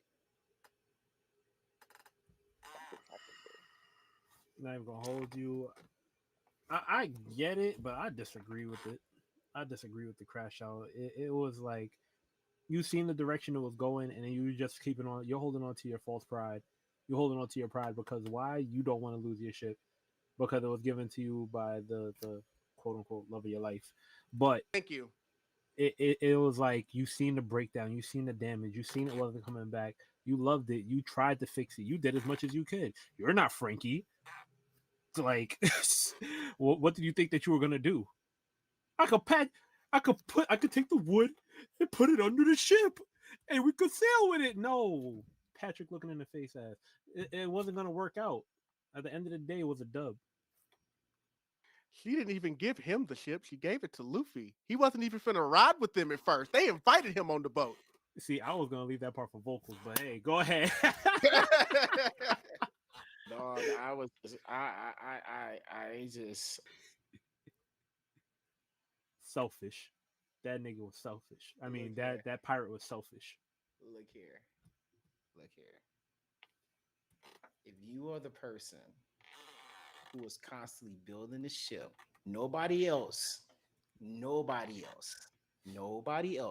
knows how to work or build a ship. And I'm not saying that Usopp shouldn't know how to build, because yes, he is the mechanical person on the crew. When they asked him to do some things, like Nami asked him for the pole, he's the kind of handy person of the crew to do. He's the guy, but he's not a shipwright. But he's not a shipwright for sure. But he's at least one of the closest people who will try. I mean, the rest of the crew wasn't doing shit. To be fair, obviously the captain, you're not going to tell the captain to do shit. I'm the captain of the crew. But everybody else, you leave the grades, they're not going to do it, right? So when I look at Usopp, right, and then when you think of everything that he's saying, I don't disagree it because I can agree to the validation of how he feels. Because not only that, he saw a glimpse of a spirit while he was fixing it as well. Yeah, So that's kind of I like when you think about that part too. He's hearing whispers. It's like Usopp is like this boat is alive to him. You understand? And once you see a soul coming out of a boat, this boat is alive. Not only just because it's alive to you. So you've been fixing it, you're hearing all this stuff, and one minute you walk away and then you come back and then you see the Going Merry fix itself. You're like, wait, hold on, wait a minute. I feel like after that, that's when Usopp got way more attachment to it. Because when he did not have that, if he did not really have see the spirit or really didn't have that moment, because like you said, it wasn't his ship at the beginning. He gave it to the love of his life, right? If he got the love of his life, gave it to Luffy, and he was just so happy to get on the board because he was going to go on his own journey. But after you go on in that journey for a long amount of time, constantly building the ship, and then you learn that this fucking spirit has a spirit, and then it comes to put the passion in the hold, and then you comes into working hard to get to got your ass jumped to get the money that you hold. You feel me? Praying, hoping to get you feel me? Like you having so much hope that you're building onto this stuff that when you come to realize that, oh yeah, we got to get a new ship because it's boat. And after all the hard work and labor that you got your ass jumped, like when you look at Usopp, I'm not saying I disagree. I can agree to the way how he felt in that entire segment. Sorry. Now, granted, if we look at Luffy and them and everybody's like, it's a captain's order and everybody just like, hey, yo, we already tried to talk to people. This stuff, and it's one of the hardest decisions as captain. That's what I want to do. That's what I do. We got to move on. But as a captain, that squirrel's going to happen. So I feel like I agree with that because we needed that moment of, hey, I'm keeping my fucking boat because I've done a lot of work and I know this boat is alive. There's something we could do about it. So I agree with how Usopp feels about that entire segment. So I don't disagree. I definitely agree with how he feels because if you're constantly building a boat and you know that boat is alive after that, and you hear and it's talking to you too, hey, that's not easy to let go. That's not easy to let go. The man left the crew. That's how big of a crash out he was. Like, I'm out. Nobody heard it. Nobody heard it. Nobody put in the work as Usopp has done with the ship. Like this man was really going to survive out there on his own. But okay. He was going to do it before. And he was not going to get very far. Hey, that don't matter to him. He was going to do it. It don't matter. We can say that. But I will give you this. He is legit the definition, the only one that's working on the ship. The only one knew that's a spirit on the ship. And legit the one of the few people got his ass jump for the ship. But it's like they were already told. It was like, bro, okay, I can agree to see where he's coming from with this, but it doesn't make it right. Like they told, there was no amount of money in the world that was going to save that boat. Like that boat was about to die. It just was. Now, I said, I will give you this. Despite how Luffy probably actually felt, the way he talked to Usopp about that boat, he made it come off like he just didn't give a damn at all. He was just like, we get a new boat. And he even told him, he's like, you act like you don't care. Like, I guess because Luffy didn't come to him like, hey, I know we love this boat. And it means everything to us. But unfortunately, there's no saving it. So we don't like it, but we're going to have to get another boat. Now, Luffy just like, we're getting a new ship tomorrow. End of discussion. I think I want to say later on he kind of elaborate basically like it's a hard decision for like me too. Like obviously I love Mary and like all the adventure we went on. Yeah, but like it's like, do I have to explain myself as a captain? I can choose like I can choose to be like, hey, and like he did it later on. But I'm saying from Usopp's perspective, because he kind of I think he even like you act like you don't care. Yeah. And it's like, but Luffy's like, it's not my job to be showing compassion. Like I'm making a decision as a captain. Nah, bro. Luffy said, the fuck you thought? Get me a new boat. I'm trying to go to New World. I'm trying to be the king of the pirates. You, regardless. His boat's gonna sink. We need a new boat. The end. Yeah. Feelings valid. Crash out. Like I said, I think it's valid, but like I said, does it make it right? No. But is it valid? I think it's pretty fucking valid of how he's been doing, how he's been working on that ship. I'm not going to disagree with that. I can't. That's fair. Okay. That is definitely fair. So, Kristina, agree or disagree that Buggy will find some kind of way to become Pirate King? That would be the biggest gag in the whole fucking story of One Piece. I was doing this one video and I said Buggy the Clown. Somebody said, "Oh my gosh, you don't watch One Piece. That's not Buggy the Clown. It's Buggy the Clown." I was like, okay, bro. But I'm like, do I think either one? I truly believe Luffy gonna be the king of the pirates.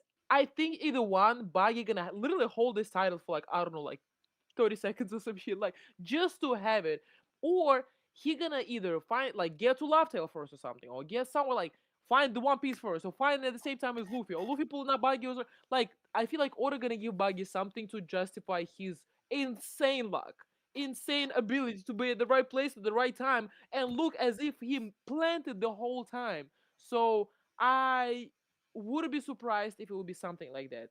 Like I said, in a King of the Pirates, or nah, I was gonna say he gonna be like after Luffy or something like that, or he gonna have this title and like Luffy gonna be the one on the low. But I feel like Oda gonna give Buggy something to be like, you gotta respect my man. He ain't gonna make it there somehow. The way Buggy has just kind of either bullshitted or accidented his way up to the top needs to be studied with the way his What? status. That's why I'm saying he's gonna get into it with somebody, maybe even his crew. He's gonna get knocked somewhere. He's gonna go flying through the air. He's gonna smack a tree. He's gonna fall through the ground, and the One Piece is just gonna be right there in front of him. Well, he's like, oh shit, that's about it now. Buggy really, now think about it now. Buggy really never bullshit. Everything just been an accident. Now just thinking about every single thing of the interacted of Buggy, it's just been accident. It ain't really just been bullshit. It's just been accidents. The way he was gaslighting that. Like, of course, we'll say bullshit because we look at it, it's like that's bullshit. But I think everything we're looking at Buggy's doing right now is no, the way he was yeah, but the way he was gaslighting all those people when everything was going down during the rescue of Ace, like that. No, he had some bullshit in him. Yeah, he had everybody believing he was the man. Like he was orchestrating all of this. You got to go with the point. At that point, he's just a lucky motherfucker. You got the powerful people right behind him too. No, what, bro? He being a crocodile. Got the fucking crocodile. Crow's Guild is crazy works. And because he has found his way to keep people believing that he's responsible for things happening, they made the man a freaking warlord, a freaking emperor of the sea. Like, they're like, the crew members you got now. They made him an emperor just because of stuff they believe he did. Not even because of stuff he actually did. The biggest finesser in a whole One Piece. He's the fucking bird, though. With the vibes, because the bird has definitely been changed in the fucking story every single time. Oh yeah, we could have a whole episode about. I mean, the bird is the one that's legit controlling the story. Because even the Marine pulled up on him was like, "Hey, yo, change the story. You ain't finna change my story, bitch. We relocated. They know our spots. Let's go. Relocate." Especially when they found out an egghead right now. He's gonna leave out the when Giants he won't pulled up leave immediately out. when they saw the newspaper. They said, "Wait, that's going on right now." Hey, Giants, we finna go to egghead real quick. My nigga Luffy in trouble. Nah. All pulled up real quick. But no, if Buggy finds the One Piece, it ain't gonna be on purpose. No, that's accident. It's just something he's just gonna come across. He's gonna just like across it. It's gonna be just like how it was in Stampede. If y'all watch Stampede, you know exactly how Buggy got on top of the polygraph, landed right on top of it. One explosion, right on top of the goal. Right. Whoa, holy shit, this real. I love that line. Whoa, holy shit, this is real. Hey, look, man, Buggy. Like I said, yes, he did. He's rode with the right crews and stuff. So, you know, like I said, I'm never gonna say Buggy is necessarily weak, but he also ain't Yako level either. But that's how they look at him. So it is what it is. Buggy ball. Hey, don't worry, the Buggy ball saved the day. The Buggy ball. Buggy ball.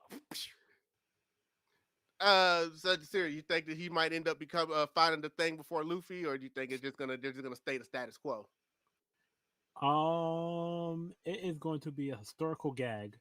I will say that it's going to be the most funniest thing because Buggy the Clown, it has clown in his name for a reason.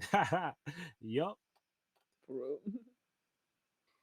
See, and there it is. Like, and I think the fact that so many people are prepared that is a possibility because Luffy has also like hinted at like the things that he wants out of life, and even if he doesn't necessarily find the One Piece, Luffy's journey will be just fine. Not because of the friends he met along the way, but just because of his own stuff. Shit, that he actually said what he wanted on the ship. They just fucking put a montage word up over it and put that's because they don't want us. Because they don't want us. You bastards. As soon as they tell him, what you want? Oh, I'll tell you what I want. I said, you son of a bitch. Are you kidding me? Yeah, so we don't know what he wants. With the one in my hand and wine, you gonna do this to me? That's crazy. That's why I said. So ultimately, him not getting to the One Piece first may not be the end all be all because we don't know what he said. We don't know what he is. All I know is he wants to be free, and that's one of the main things he's been saying. So he wants to be free. So let that man be free. And because of that, unrelated question did I not slide in here, Kristina? Do you think Luffy will end up married when it's all said and done? Marry? Like marry a person? Look at yes. Look at her face. Like an actual human being. Like hell no. He don't want to do that shit. Bro, I don't think so. Unless somebody like I don't know, boy, like come back and force him into that shit. I don't. Oh Jesus! The second he chooses somebody over Boa dies. Poor thing. He will never do that. I know that's either that or that's gonna be a second baby mother. Bro. I know I might a lot of us are like, Nami, let's go. She's gonna trick him out of a kid. She's gonna trick him out of a kid. That's what I'm saying. Like, I don't know how much spoilerish or any of that is, but like the moment he picks someone else over her, she's done. But Luffy don't like Luffy's brain doesn't even operate like peaky. What he be like? What you mean, bro? I'm trying to the One Piece. What? Who? So Boa's fate is set unless she can fall in love with somebody else. Look here, all I know is I don't think she will. All I know is the but then girls she's wanted his screwed. mushroom. Hey, Luffy gonna have 3 different baby mothers. Nah, he'd be the first by accident. He ain't gonna do that. By accident, completely. He got coerced into it. I don't think. Yeah, like you got meat. Yup, come in this room. I got meat right here on the bed. You got him a Naruto. It ain't like Luffy doesn't like women. He just doesn't care.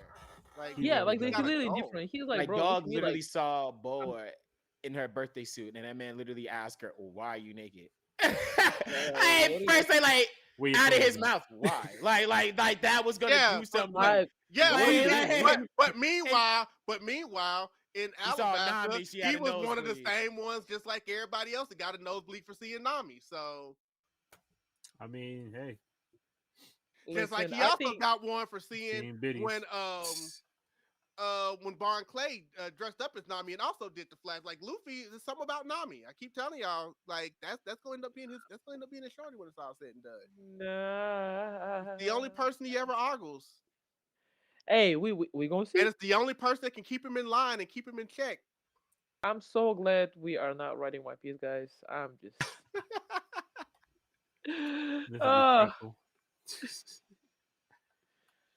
Why you say glad we're not? No, it's because we get to sit back and see. But it's good to have theories. It's good to guess. That's the whole point of a conversation in a community.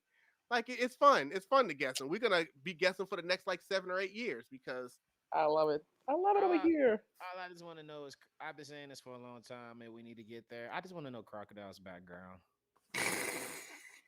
Hey, I think we're not that far away from finding out. I said this before on here, and I'm gonna tell you this, Kristina, because I ain't said this before. I believe V done. I mean, obviously V knows Crocodile backstory. I believe Crocodile had a sex change.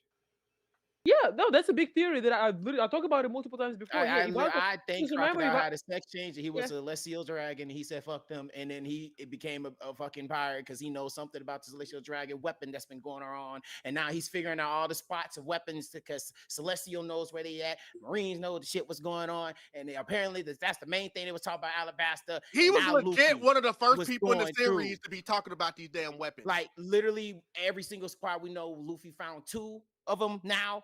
And now Crocodile is on with Buggy, and now that information about to be spread, and Blackbeard, yeah. So we're going to see. I believe Crocodile is a woman. I believe that is a girl who was a celestial dragon, and I rest my case. That's like I said, I've seen part of the theory like going around a lot, and how like because him and Ivanko like had a conversation where Ivanko basically like, oh, I'm gonna tell your secret, I'm gonna tell your secret, and again, not to spoil too much that's going on in manga, but I feel like we're getting a lot of backstories, a lot of like kind of like, oh, what happened, where these people came from, so I think like the crocodile gonna be inserted somewhere like sometime soon, yeah.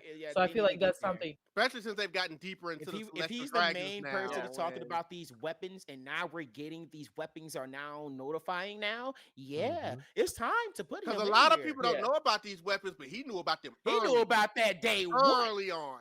So when we went to Alabasta, that's the first thing, man. Fuck the One Piece. I'm trying to get this. I got Robin. Yeah, everybody's trying to get the One Piece, man. I'm trying to get this weapon to ruin the world. That's what I want right there, baby. Yeah, so it's like, hey, bro, how you know Celestial about Dragons been holding how you know about these weapons? Yeah, a lot needs to still come out about this. These Celestial Dragons been holding information. If you know Vegapunk, he's been going around spreading that shit too.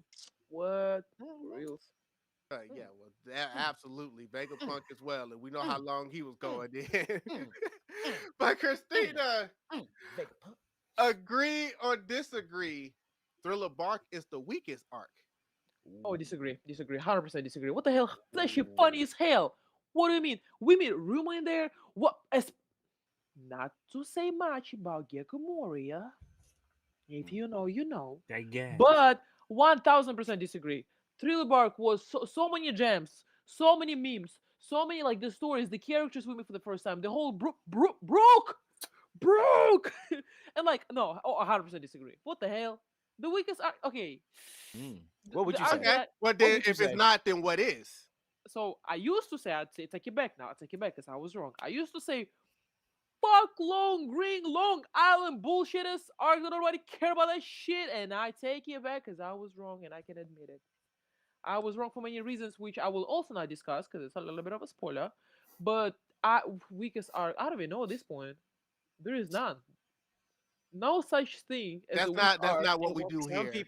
Some people say the one with the poison art when everybody was switching meet up with Law. They said that was kind of the weakest one. Punk Hazard? You're bugging. They said Punk Hazard was weak because it wasn't really much, was too much was going on, and it was more of them switching bodies and run around more than anything else like that. It wasn't really too much of what was going on in that. And I'm saying F them kids. Yeah, they said a lot of people say Punk Hazard is a weak one, and I could definitely see why. I can see why they could say that. I wouldn't say. They said that's definitely one of the weakest. Nah, we're good. Now Kristina's on the hot seat right now. I know. I'm trying to think. Like, what's the? I'm trying to think. Okay, we got East Blue, Alabasta, Skypiea was so good. I loved it. Water 7 was fucking amazing. Thriller Bark. I was like, Skypiea is one of them up there too. I definitely hear people talk disrespecting Skypiea. Well. I've heard people definitely disrespect Skypiea. And look at them now. Looking stupid. Marineford and like the whole Summer War was good. Maybe Fishman in a sense, because between Podcast and Fishman. Wow. And like, wow. Finish, guys. Let her finish. I'm not saying it's the worst arc, but I think for me it's between Fishman and Punkhazer, and the only reason is because Fishman arc was the first where Straw Hats come back and kind of like, okay, let me see your new powers. That was a lot of good stuff, like the introduction of the Fishman and what happened, but like it's just the basic. I don't know. I had fun beginning end, but it was just very, I don't know. Oh God, I'm gonna get canceled for that shit. But the Punkhazer Fishman Punkhazer, those two. Because I used to say, like I said, Long Island. I fucking hated that shit until recently. Like I can't say that no more. Actually, why you put me on the fucking hot seat? I don't like it over here. It's too hot. I don't know. The podcast is real. I gotta say, Fishman in a sense. There was a lot of good things in it, but I expected a little bit more for being the first arc after time skip. I feel like it could have been a lot better. They could have done more with it. They could have made it better. Is that this is my final answer? Go ahead. Tell me what you think. Final answer. Kristina D Weeb said Fishman Island is the weakest arc in One Piece. Not like that. I said it could have been better. Jasirii, you're up. The Foxy pirate shit was weak. That was the weakest one to me. I'm not even gonna I front. was about to say. I agree. was I the agree. weakest- That, The weakest. but one that's to me. that's just the about to say, okay. bro. Hear me out. Hear me out. That's the just Long about Green to Log say. Island. Have you all read the manga? Yeah. Uh-huh. Are you like all the way caught up? You know the like the Yeah. what the importance of the fucking Foxy Pirates? I fucking hate all of them. I hate that shit. Yeah. I So get like where that's you're the going, absolutely. so that's my answer. If I can take out that very important part of this fucking arc, I'll tell you this: that shit suck. The only two good things that came out of it is Afro Luffy and the important thing that I don't want to call out loud because I don't want to spoil it to people. So if I can do that, I'll pick that. Fuck that arc. Fuck Foxy. The weakest devil fruit in the fucking book. Chopper crying the whole time. Poor little thing. Robin says, shit, if you all take me, take me. Like the fucking Zoro and what's his name? Sanji fighting the whole time. Then weak ass That's where it tournament style started. shit. That shit was ass. And then Oda said, oh, you thought that was ass? Well, how about and I said, God damn it, I can't even say this out loud anymore. So okay, yes, if I'm allowed to say what I want to say. Long Green Log Island kids. I shouldn't say that. Sucks ass. That's what I was gonna say. Oh yeah, Green Island too, for sure. It's like Skypiea haters. They look at like, oh my god, Skypiea was actually good. I'm like, yes, it was the whole time. It was But always that's like, Well, it's just because of Yes. stuff that's going on now. You know, now they're kind of. but yeah, and same with like Long Green Log Island because of stuff we recently learned. I'm like, that shit is so relevant. I can't. I guess I still can. But Dressrosa is important. Green Island is just I mean, it can still be important, but it is over there. yeah. Something can still be important, but you can still say it's not really good as well because just because it could be important later doesn't mean at that time. At the time, it still wasn't. You know what I'm saying? So, Like, nah. Well, nah. that's fair. That's I mean, fair. you That's can fair. still say at that particular point. I mean, yeah, it could might be bring it up now, but I don't think that's the. No, I don't think that's. No. You're Yeah. okay. I think you're okay with You're that. I fine. don't think that's one of those. Like I said, I'm with Foxy Pirate. Like you Yeah, they feel me? suck. Like I'm definitely getting that out the way because I ain't gonna lie. When you said Fishman Island, I said, did you just get rid of Black History Month? I know that. I No. was like, did you really just get rid of Martin But Luther King Jr. and Malcolm X? All right. You know, you just got rid. No, that's what that is. Yeah, But I know, that's but- literally but- what that is. But that's what I'm saying. They could have done it a lot better. It was good. I'm not saying it was bad, but I feel like there were so many things they could have done better and like explain. Like it was good. It was a great fucking arc. It's just What more how, did they like need how to do I explain? explain it? I don't not explain. Like it's just. want? What Are more you do not you want? entertained? I was entertained, but not the whole time. And then I Shirahoshi feel was you. crying. Yeah. I'm like, shut the fuck up, lady. Please stop crying. Poor little thing. Okay, but yes. Then you're hitting me with the Gohan effect. I don't think I like you. Then you're kind of hitting me with the Gohan effect now. Okay. The worst Even arc though is that's Hungry. her power, where she screams and all the fucking fishes, the sea kings, and beasts around. I mean, bitch asses. yeah, but before She's we the heard her scream and get it done. Doesn't she make was it any done. less annoying. I mean, I get it, but like, I don't. Nah, that fucking scream is don't. powerful, boy. When she Doesn't make it I any less love it. annoying. I I love don't it. care how Control it. powerful it is. That she's shit- taking down that the whole shit, island nah, like the bro. Buster Call. I don't care Just how saying. annoying that is. That motherfucking nuts. That shit nuts. In the word of dad, that shit nuts. Like I said, and it plays one of the biggest roles, and I know they finna bring it out because I called this man before when I rewatched that because that's literally where the fucking Nika stored his boat. That boat is important. That boat is important. Yes, there is. First of all, there is a whole fucking poneglyph with like Joy Boy's apology to the fisherman, basically saying like, "My bad, y'all. I had a promise that I like." There is so much history in it. Yeah. Are you So talking I'm about like, the no, manga? no. What do you mean? No. I think I think you probably talking about the manga when you get that far. I ain't gonna lie because we're at the part. I ain't gonna lie. I think you are. I think you are because we're at the part where Luffy is fighting the admirals and stuff. At the part. We're at the where Luffy is legit fighting Kizaru. Yeah, they're saying you might have. Yeah, I think you might have. You might have. You trying to spoil something to him? You just a tad bit. Just a little bit. Wait, what are you talking about? No, I was talking about Fishman Island. If you're talking about the boat that's supposed to be playing on later on that brought up in the manga. Yeah, no, I was talking about when in Fishman Day, like we saw the boat for the first time, and basically we knew like it was really important. Like that's And then you whatever, said, like yeah. But And then, no, but then you hit it with the after that. apology with the polyglyph later on that he was supposed to bring them back, and I don't yeah, remember. no. But I'm saying no. We knew that on Fishman Island there is like the poneglyph that has Joy Boy's apology. We been knew about that. Yeah. Yeah, no, I didn't. I Okay, was you know, talking she's good. specifically. She's Yeah, good. yeah. That's what I was saying. I was Don't like, think were you about it. explaining this like later on in the Yeah. story? Because I was like, if that's the case, I think we are. But if you're not, then yeah. Jasirii, No, you're but- good. Nothing was Yeah. spoiled. I think he's not even in the room, dog. I know, and he took his headset off. So, but like I said, that the Fishman art plays in a very important role, and No, that's, I agree. It is that important, yes, yes. that's definitely for the pop up later on, especially in water too, and when that's gonna play the war so bad. and you know what? And we can all agree on that. That's not going to stop me from using this clip of her talking about how much she doesn't like water, like Fishman Bro, Island. if I get canceled and like everybody hate me, like I'm blaming it on you. Like I'll cut out the clips. I said I was wrong. No, you're fine. I mean, shit. Hey, these are your words. I'm But not finna get around. Talking about Fishman, one of my favorite parts is the We're not talking about manga. You're good. The entire Yeah, I time it was wasn't. not a It manga. was a It false in the story. alarm. She didn't spoil anything. Yeah, I was No, only you're good. talking about Fishman Island. That's all. Like Fishman I Island, literally when said there what was happened in probably- there. Yeah. But I would say one of my favorite parts is the prophecy that we had from what's the lady's name, and how like that's again another thing that keeps me up at night, like how that's gonna come into play. So I feel like there's a lot of stuff that happened in Fishman Island that was like spectacular, good, amazing, and like that's gonna be brought up later in the story. Wait, is Jasirii not going on his apology tour this week? Nah, unapologetic. Oh, okay. Yeah. My album's like that. released now, so now I got my sales going up. So next album we will be back on our apology tour, but until then, we're rocking out like Chris Brown this past weekend. So yeah.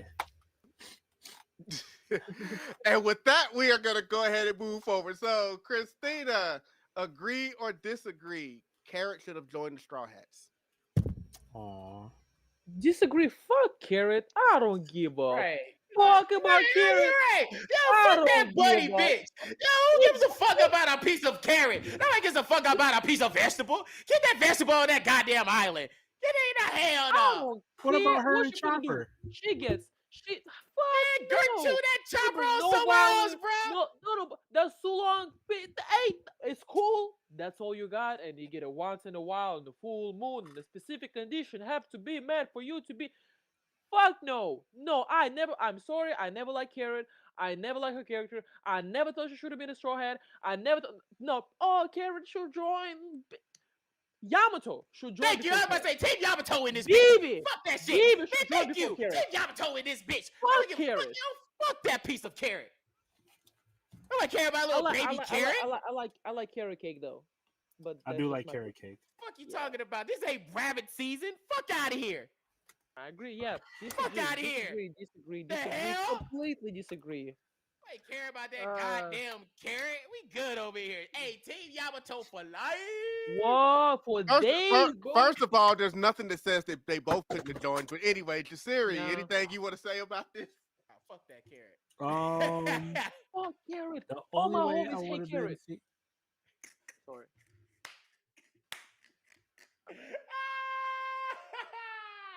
She feels very strongly about Carrot. But anyway, Jasirii, Yeah, I- continue. Proceed. Sorry. damn. Got you. Yeah, the only way I would have seen Carrot like realistically join the Straw Hats is just for a love interest for Chopper.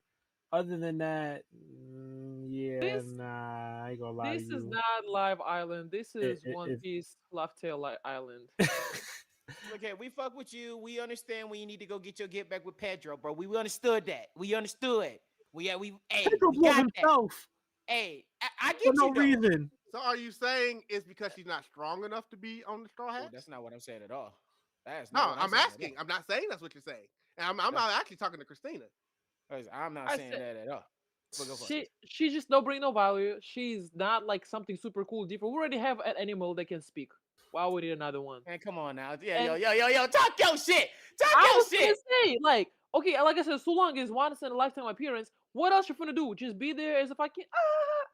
Guys, I wanna avenge Pet. Okay, we'll avenge ourselves. You can go avenge him by yourself. Like, There is not. I don't think her goals aligned with like Straw Hats. Everybody have a big like. I want to avenge. What is Predator, her but role? amazing. Fuck that. What is her role? Exactly. Ain't she can bring to the crew? Ain't she can achieve that Luffy can help her with? Ain't she can do but do so long once a month? What else? Chopper will be fine. Chopper don't fucking care, bro. He gotta be a doctor. He gotta be like, his doctor shit and bring it back that one master point. He don't need to be worried about it. Another woman on a fucking boat trying to be ha with him. Fuck no. All I can see that girl is he be already a got his doctor beard, too. assistant. That's all I see that girl be, a straight doctor assistant, nothing more than. And out of everybody, everybody at least gotta have a backstory that we at least feel sorry for you about. What backstory do I feel any fucking sympathy to even put some attachment towards you, ho? No, All right. I don't feel no sympathy besides all, what, the war? The war? I'm sorry. You know what I'm saying? Nigga, One Piece, everybody go to war. First of all, I have no sympathy for Brooks' backstory. Screw that. Number two, so what value would Vivi bring to the Straw Hats? Because I heard Vivi's name thrown around. Okay, she's a princess, but she has no strength. The brain, the political power, and diplomatic abilities. I feel like that's more than enough. Who got that? I mean, Nico Robin. Nico Robin is smart. Nico Robin knows how to fucking read the poneglyphs. And I will never downplay Nico Robin in my entire life. But they have different skills, in my opinion. Between Vivi and Carrot, I'm picking Vivi. Between Carrot and Yamato, I'm picking Yamato. The obvious choice is obviously Yamato, but the Straw Hats are a band, and Vivi would just be a groupie. I'm sorry. Will you really she got her island that she got to take care of. Carrot is not a groupie. Carrot is just an islander that got straggled along. I'm not gonna lie to you. A groupie. I feel my God, you're so cool. I feel like when you really think about it, though, each and every person, like even, like, do Jinbei has a role on the ship? Yes, he does. What is it? He's the helmsman. He's the what? He's the helmsman. He steers the ship. How many people been steering the damn ship? I know. Nobody can do it like him, though. Like, just because he knows the water, right? When that storm just because he knows the water, right? He's the only one that would have been able to navigate out of that thing. He knows the water. He's representing Fishman on the Straw Hat crew because we got a little bit of editing. Yeah, with his kente claws. You got a little bit of everything, but you don't have something like Carrot on the. But that's a little. Oh, we got Chopper. We got an animal. They're not the same. He ate a devil fruit. I mean, to be fair though, when you look at Jinbei, I'm just like, I'm hearing y'all, but at the same time, each and every last one of them, and Frankie, who literally ran his own ship, like only wanted him to touch the ship before even Jinbei and them got on the board. So I get what y'all saying when it comes to that point of view, but even though besides that, it's nothing much really Jinbei really brings besides being a great kick-ass. He's a former warlord. You're gonna say that exactly. It's a kick-ass kung fu warlord. You hit exactly what my boy is, and he's practically a co-captain at this point. You know what I'm saying? That's what I'm saying, because he has experience. I said because it's like but that. What else did he bring? You feel what I'm saying? Jinbei has so much shit when you look at it, right? So how it's like avoid the fact that he actually has the knowledge because he's already been out in the sea. We're not ignoring that fact. Don't separate that. That is one of the main things that we are not looking at that as a point. We're talking about what's come on and bring it to the ship, because even everybody else was on that shit. Nobody is over here saying, "Oh, what Jinbei brings is like terrible." No, that's not what I'm saying. I said besides we look at Carrot. You look at Carrot like, "Oh, she's strong." Okay, what else does she have to bring compared to everything else that Jinbei brings on board? Remove the shipwreck to the side of him still on the ship. What else did he bring? Information of the warlord. Okay, what else? Being a badass kung fu. Great. Experiences of the sea. He has so much shit that brings when you look at Carrot. What? Badass kung fu. What else? And his shit. That's what I'm saying. That's what I'm saying. I agree. They could get anybody else to play music. What are they really literally a child? But that's a wrestling. Literally. There's nobody going over Martin Luther Jinbei. They could lose Brooks tomorrow and they would be just fine. You just about that trying to. You I just don't know trying about to that start one. What's something. that I don't music? know about that What's If one. that? if Got if the Brooke I did song. don't not know about that one. if Brooke did not take one for the team and lay down with Big Mom to get the copy of that funny fucking poneglyph, Oh, come on now. what would we do? And he had done a lot of other things, but generally speaking, like that was the MVP of that arc. So Mhm. I don't do my man like that. What does Got he the He is do big that good. camera. nobody else on the crew can do? He's a swordsman, so is Play. Zoro. He is a fucking musician. That's Respect that. fact. Luffy said I want one, and then now we have one. And that's just one little thing you do. This man asked him to Luffy, join the crew to just be because he fair. liked the way he looked. He didn't even know this man was a musician. He just saw him and was like, "Hey, can you join? You want to join?" because That is that's also Luffy. true, too. But also, Hey, like listen. He didn't That's know Luffy what got, he could do, who he That's was, also what true, his too. backstory. Didn't know he played music. Didn't know any of and that. guess Just what? hey, That's a true, talking too. skeleton. I need you on my ship.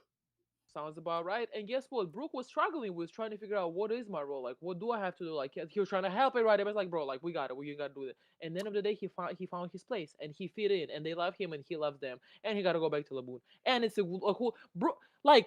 Brooke needs saving as much as every other straw hat needed saving. And then Luffy said, matter of fact, I'm gonna do it for you. Like, you feel like you fit. Luffy has the best feeling to who I need in my crew, and like, I don't know how, but I don't know why, but like I need them and they're gonna help me in the future. And look at everybody working together. And look at this shit working out as if he knew what he was doing since the very beginning. Everybody went away for 2 years to learn a new skill. That man went and did concerts. And that Hey, listen. shit The world loves him. Got some great better exactly. The world music. loves him. And then they did say something about it when he learns better music, it puts his like some boost or some shit that Brooke can use with his team. Some shit like that. Listen, Some shit everybody. like that. I haven't seen him play music during the middle of a battle, but I definitely seen him play some music before they rest and then go into wars. I definitely seen that a lot more instead of just being, in the middle of battle than playing it. So maybe that's the enchanted boost right there. I love Brooke. I don't know. I'm just going by what they said. Exactly. I'm just going by what they said, man. Okay. Oh man. Don't shoot me. I'm just a man who reads books. I'm just a man who reads books just like you guys. I'm just Kristina, agree or disagree? Sabo will become more popular than Ace with the fans. He already did now.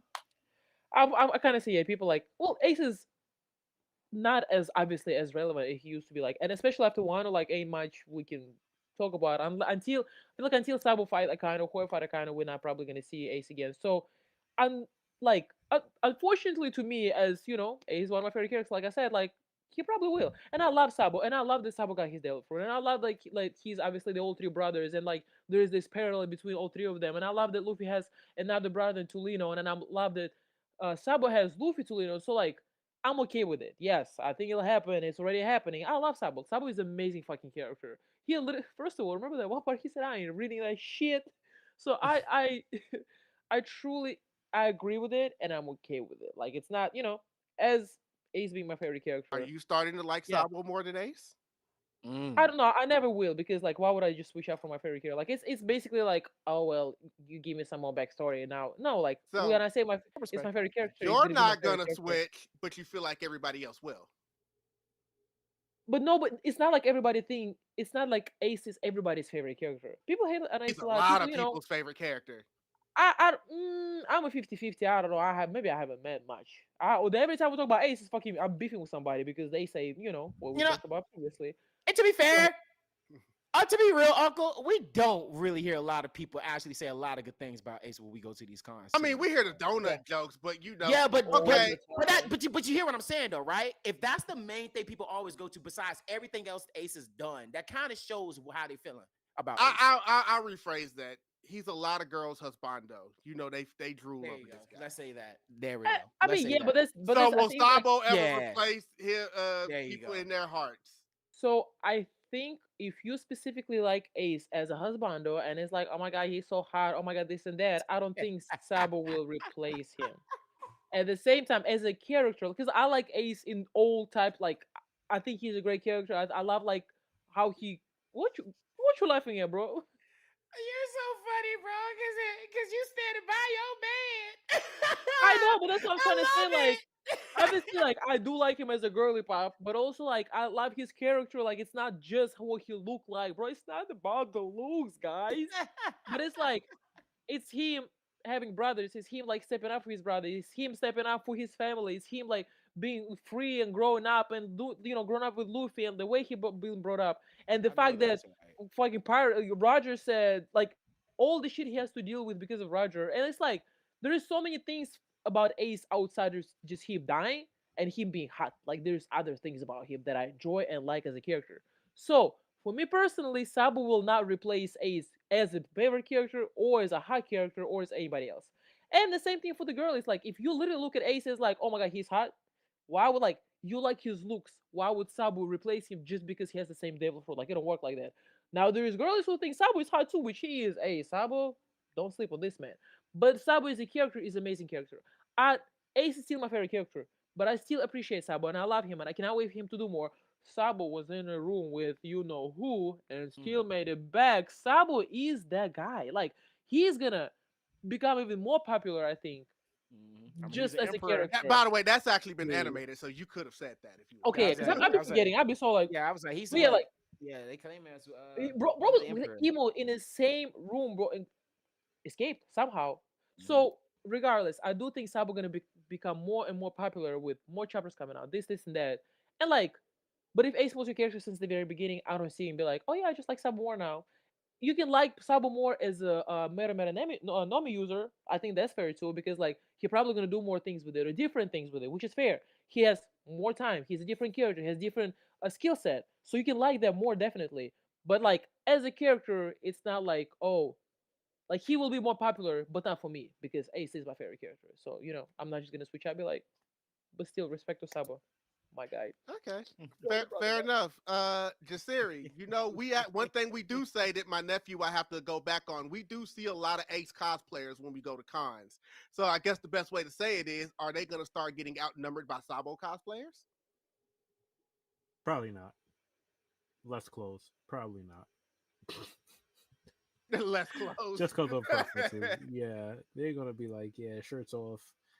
All I need is a hat and tattoo stickers. And yeah, Ace I'll be cosplay is walking very around. somewhat not easy, but like more accessible than Sabo. Sabo have with the props, the hat. Like now you can do very detailed Ace cosplays, which I've seen like some of those, and they look really good. Like when you have every single thing from the tattoos to the hairband to the log pose to the hat and everything, and it looks really good and put together. That shit looks spectacular. You would But know, Sabo wouldn't you? I know a little some. But no, but even my like I cosplayed Ace a couple of times, but like even I only have certain things. Like I have seen a super detail like with a backpack or like his different version of Ace. Like I love those. Like those people put like a lot of work into it. So, but again, Sabo's cosplay I would say a little bit more complicated with the the head and the thing. This and that. So I think that's why there's which I didn't mean to interrupt. I'm sorry, but I feel like there's why there's a lot of more Ace characters because it's just like easier to put off. Like you need a hat and whatever else, and you're good to go. No, I get it. Like Ace cosplays are just like Akatsuki cosplays. They're just so easy to just pick up, put on, and say, "Hey, I'm a cosplayer today." So, and yeah, hey, if that's what it takes, and to they're make the worst comfortable, piece, and it's not much clothes. what in a hot ass Texas weather? Yeah, It would be nice to see more Sabo cosplayers, though. So more people really need to get into that. I agree. Right. Mm-hmm. So we need to see a good Luffy, Ace, and Sabo. Hey, we gonna see. We gonna see. The those it's out there. I'm trying. Me and some people's we talked about it. So hopefully we can put it all together. We gonna see. That might have just been an exclusive, guys. Ooh, I don't know. Y'all gotta find out in the next episode of Dragon Ball Z. Not on the next episode of Dragon Ball Z. Well, all right. Well, I guess in the meantime, then, Kristina, agree or disagree? Doflamingo is a better villain than Kaido. I mostly agree because I think Doflamingo was giving me more evil. Kaido was also evil, but kind of like, oh, I'm just all powerful. Like, fuck, maybe not. I don't know. I almost feel like Doflamingo was more involved with his evil do's. Kaido, I mean, Kaido fucked that shit up too. God, feed them all the fucking smile fruits and shit. and I can't say they were equal. Doflamingo is a better. Let me think about it. Doflamingo turned all this, took over the fucking falsely accused the king, took over the fucking country, turned all these people into toys, and then said, "I'm gonna rule that whole." Killed his brother, killed his whole. Kaido, on the other hand, took over, killed all that, took over, lied to all of them, took over the whole fucking country also, turned these people into forever laughing, and then enslaved everybody. Wow. I don't know. Can I hear other answers? Wow, I don't really have to think about it. Okay, fine, sir. Agree or disagree? Doflamingo's a better villain than Kaido. When you look at Doflamingo, he said sir. So which okay, so Yes, he, you. Yes. yeah, I heard sir, so I figured he was talking. Yes, nephew, it's on you. Yes. One is a thug and one is an animal. One's a mafia, one's a Tarzan. You do the math. Please? One's a godfather. Hey, the And don't one the is whole an family. apocalypse, goes in the jungle and takes over your land like it's nothing. Now, it depends on how you like it, right? Because when I look like at that this, one. you look at a person who people owned the country, but they left and came back to get what belongs to them technically, but in a negative way. And he quote unquote maybe done, Vivi, not Vivi, what's her name? The auntie, the girl with the rose on her head. I forgot her name. She was the gladiator's auntie. Oh, What's her name? Whatever she is, Doflamingo definitely done some things to her. oh, you talk about Violet Viola, Viola. If that's her name, if that's her name. You took the dancing girl part with the white dress with the polka dot dress, Yeah, no? yeah. It looks like she had like the That's cat. Pink. Yeah.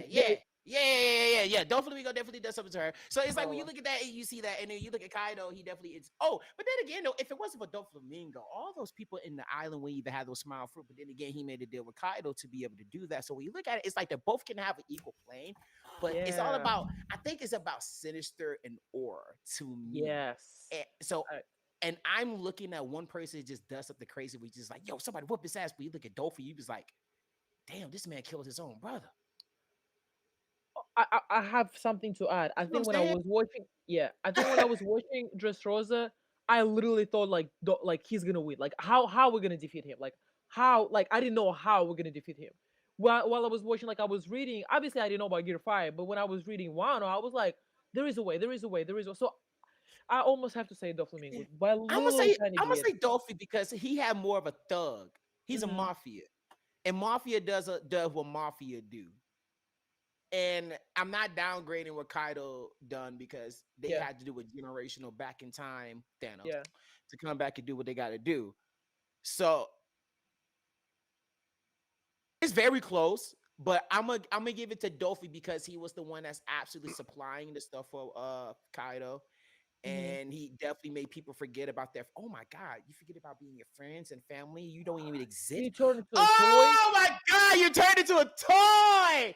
Oh yeah! Oh God! What? But honestly, thinking about shit, bro. Sinister shit. I love that. What?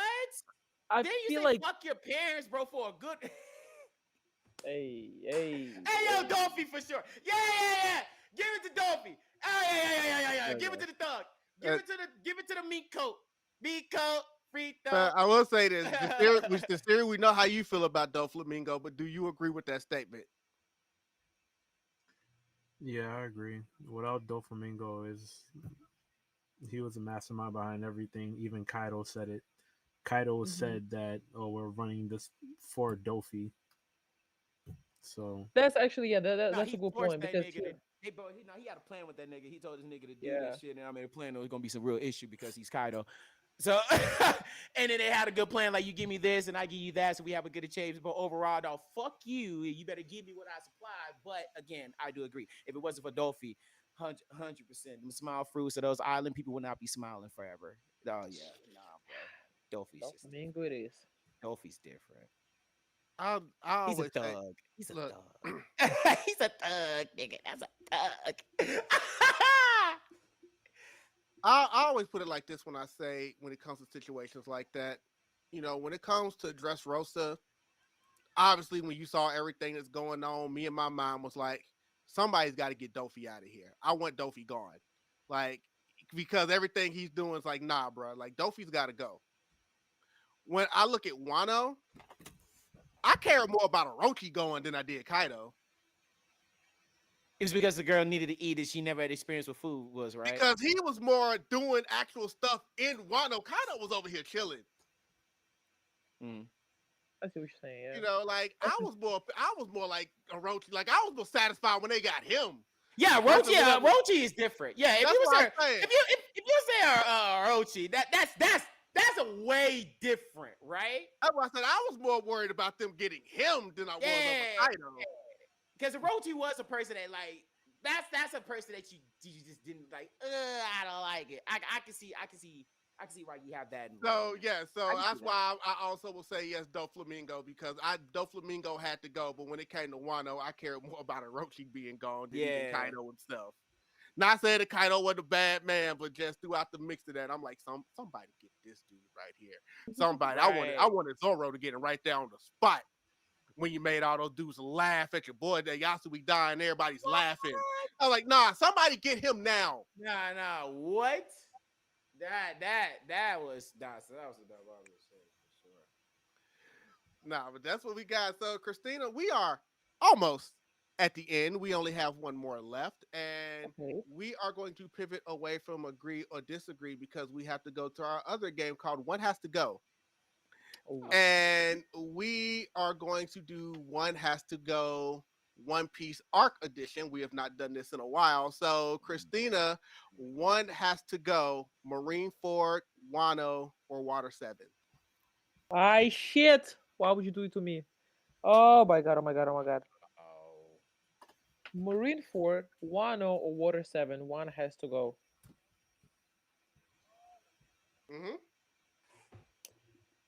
VoQualz gonna cancel me if I say Water 7, right? But Water 7 was so good. But like, okay, I can't go let Marineford go because it's my favorite arc. Like that would be unfair. Wano was so good and beautiful. It was so aesthetically and like pleasing to my eye. Like the art, the how it looked, the flower capital, the everything. But also like the plot, the thing, fucking Gear 5 itself, all those episodes. I apologize in advance. I have to pick Water 7, even though it's such a great arc. Again, the views, the architecture, the things like the water. Now it's not Enies Lobby, so it's just Water 7. So I unfortunately have to say Water 7, and I apologize in advance. But the Marineford and Wano is just okay. For me personally. All right, so we got it. Water 7. Jasirii, you're up. Let VoQualz go. Okay, you're up. I'm keeping what everybody knows. I'm keeping Water 7. I think Marineford I probably would keep because everything else that was going on, especially the emotional drama that was going to the back, especially the stop of the cause of the war and the garb. I thought about this for a minute. I think the reason I'm gonna let Wano go is because Gear 5 was. I went back and rewatched it, and it got me question about the Gear 5 and Kaido fight. Okay. Because I was over here, was looking like Luffy constantly using the Gear 5 form more than multiple times. And I'm still over here like, how the fuck if he's still doing this shit that he needs to eat to regain? You know what I'm saying? I have questions in my head when I saw that fight. So I think that's probably the reason why I'm going to let Wano go. Because of the Gear 5 it had some questions in that for me. But I'm keeping Water 7. Y'all know how I feel about Water 7. Marineford. I'm keeping Marineford. And especially if you trying to make me get rid of my intro. Nah, I'm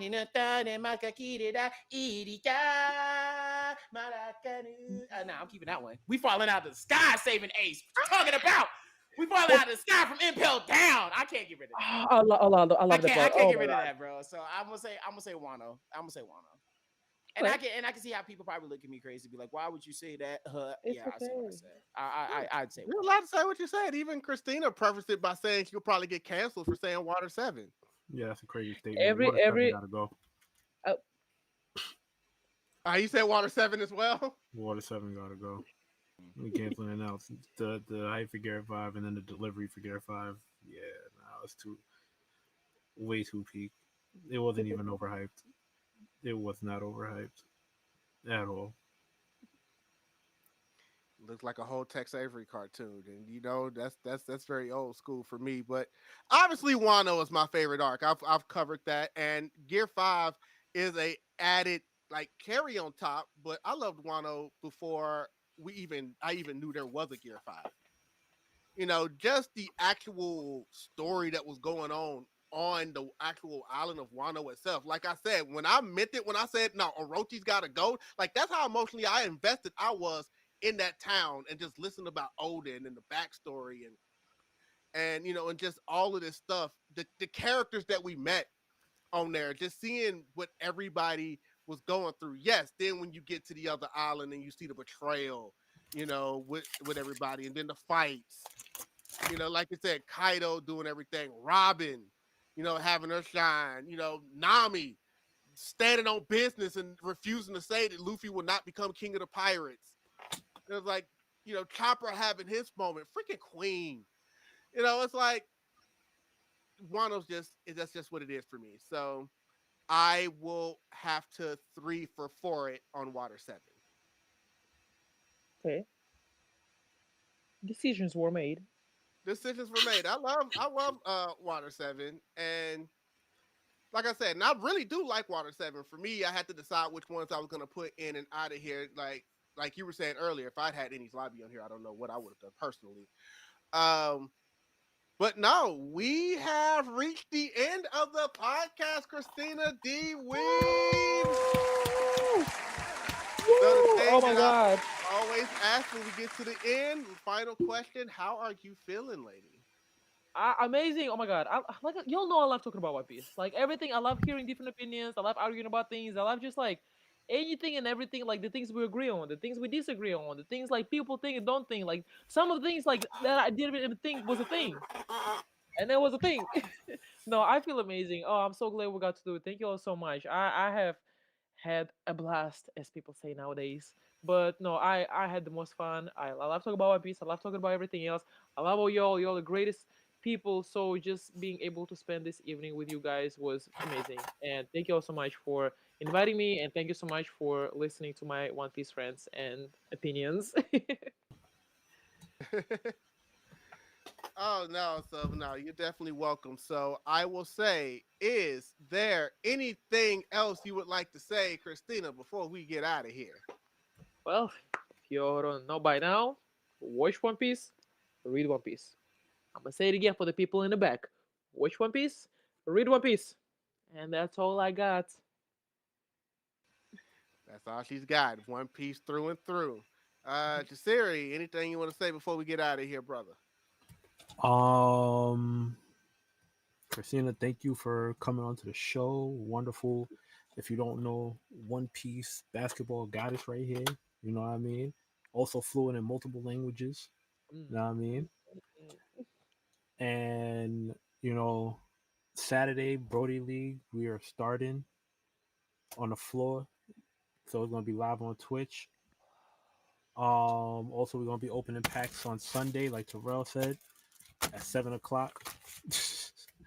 So that'll be another one. And yeah, as you would say in Russian, Boka.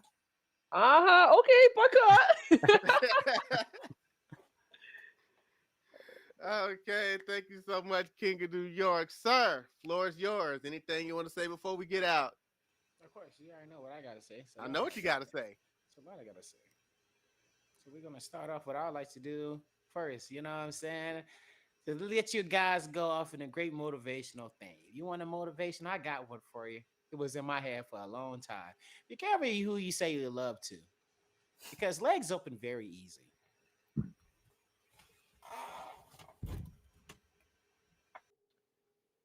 Yep, he said we just go sit on that one. Think about it. Think about it. I'll say it one more time. Be careful who you say who you love, because legs open very easy. Think about it. And then once you get it, DM me about it. All right, the one thing I got going on for this week when it comes to this show, y'all already know what I'm talking about because it's a thing that's been going on and this motherfucker drops September the 12th.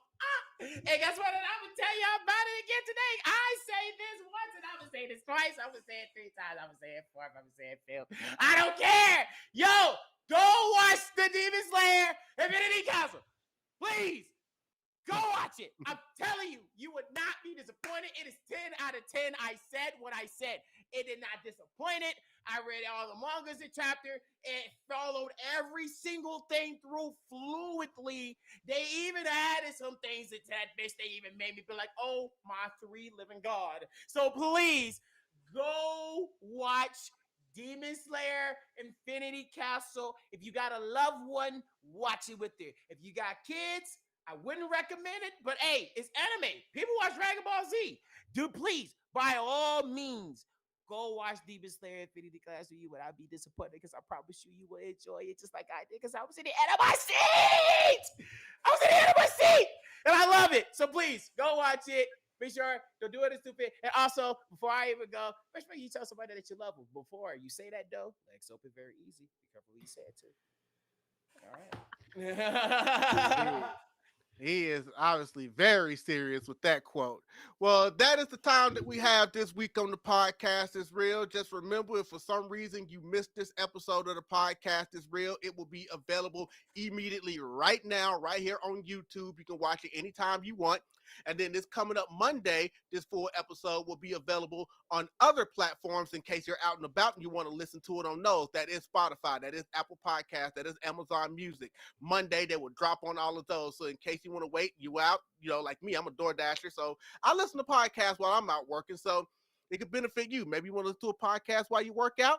It's something that you can definitely do. Make sure you do that every week. Know that you can always catch us on social media on all platforms at The Podcast is Real. If you want to hit us up or DM us, you can DM us either on Instagram or you can email us at thepodcastisreal@gmail.com. Again, we would like to thank the lovely Kristina D Weeb for coming through. This was her first time ever on the podcast. You guys need to tune in next week because we got another first time ever on the podcast. Ooh. And come this Monday, as always, y'all will see who that queen will be. But in the meantime, for the lovely shapeshifter that we have here, Kristina, for the King of New York, my Jamaican brother Jasirii, for my nephew and co-host VoQualz, I am King Drell. And everybody just remember, Carrot might be kind of useless, but the podcast, just like the One Piece, is real. We'll see you guys next week. Salute! Probably not, because I'll be partying.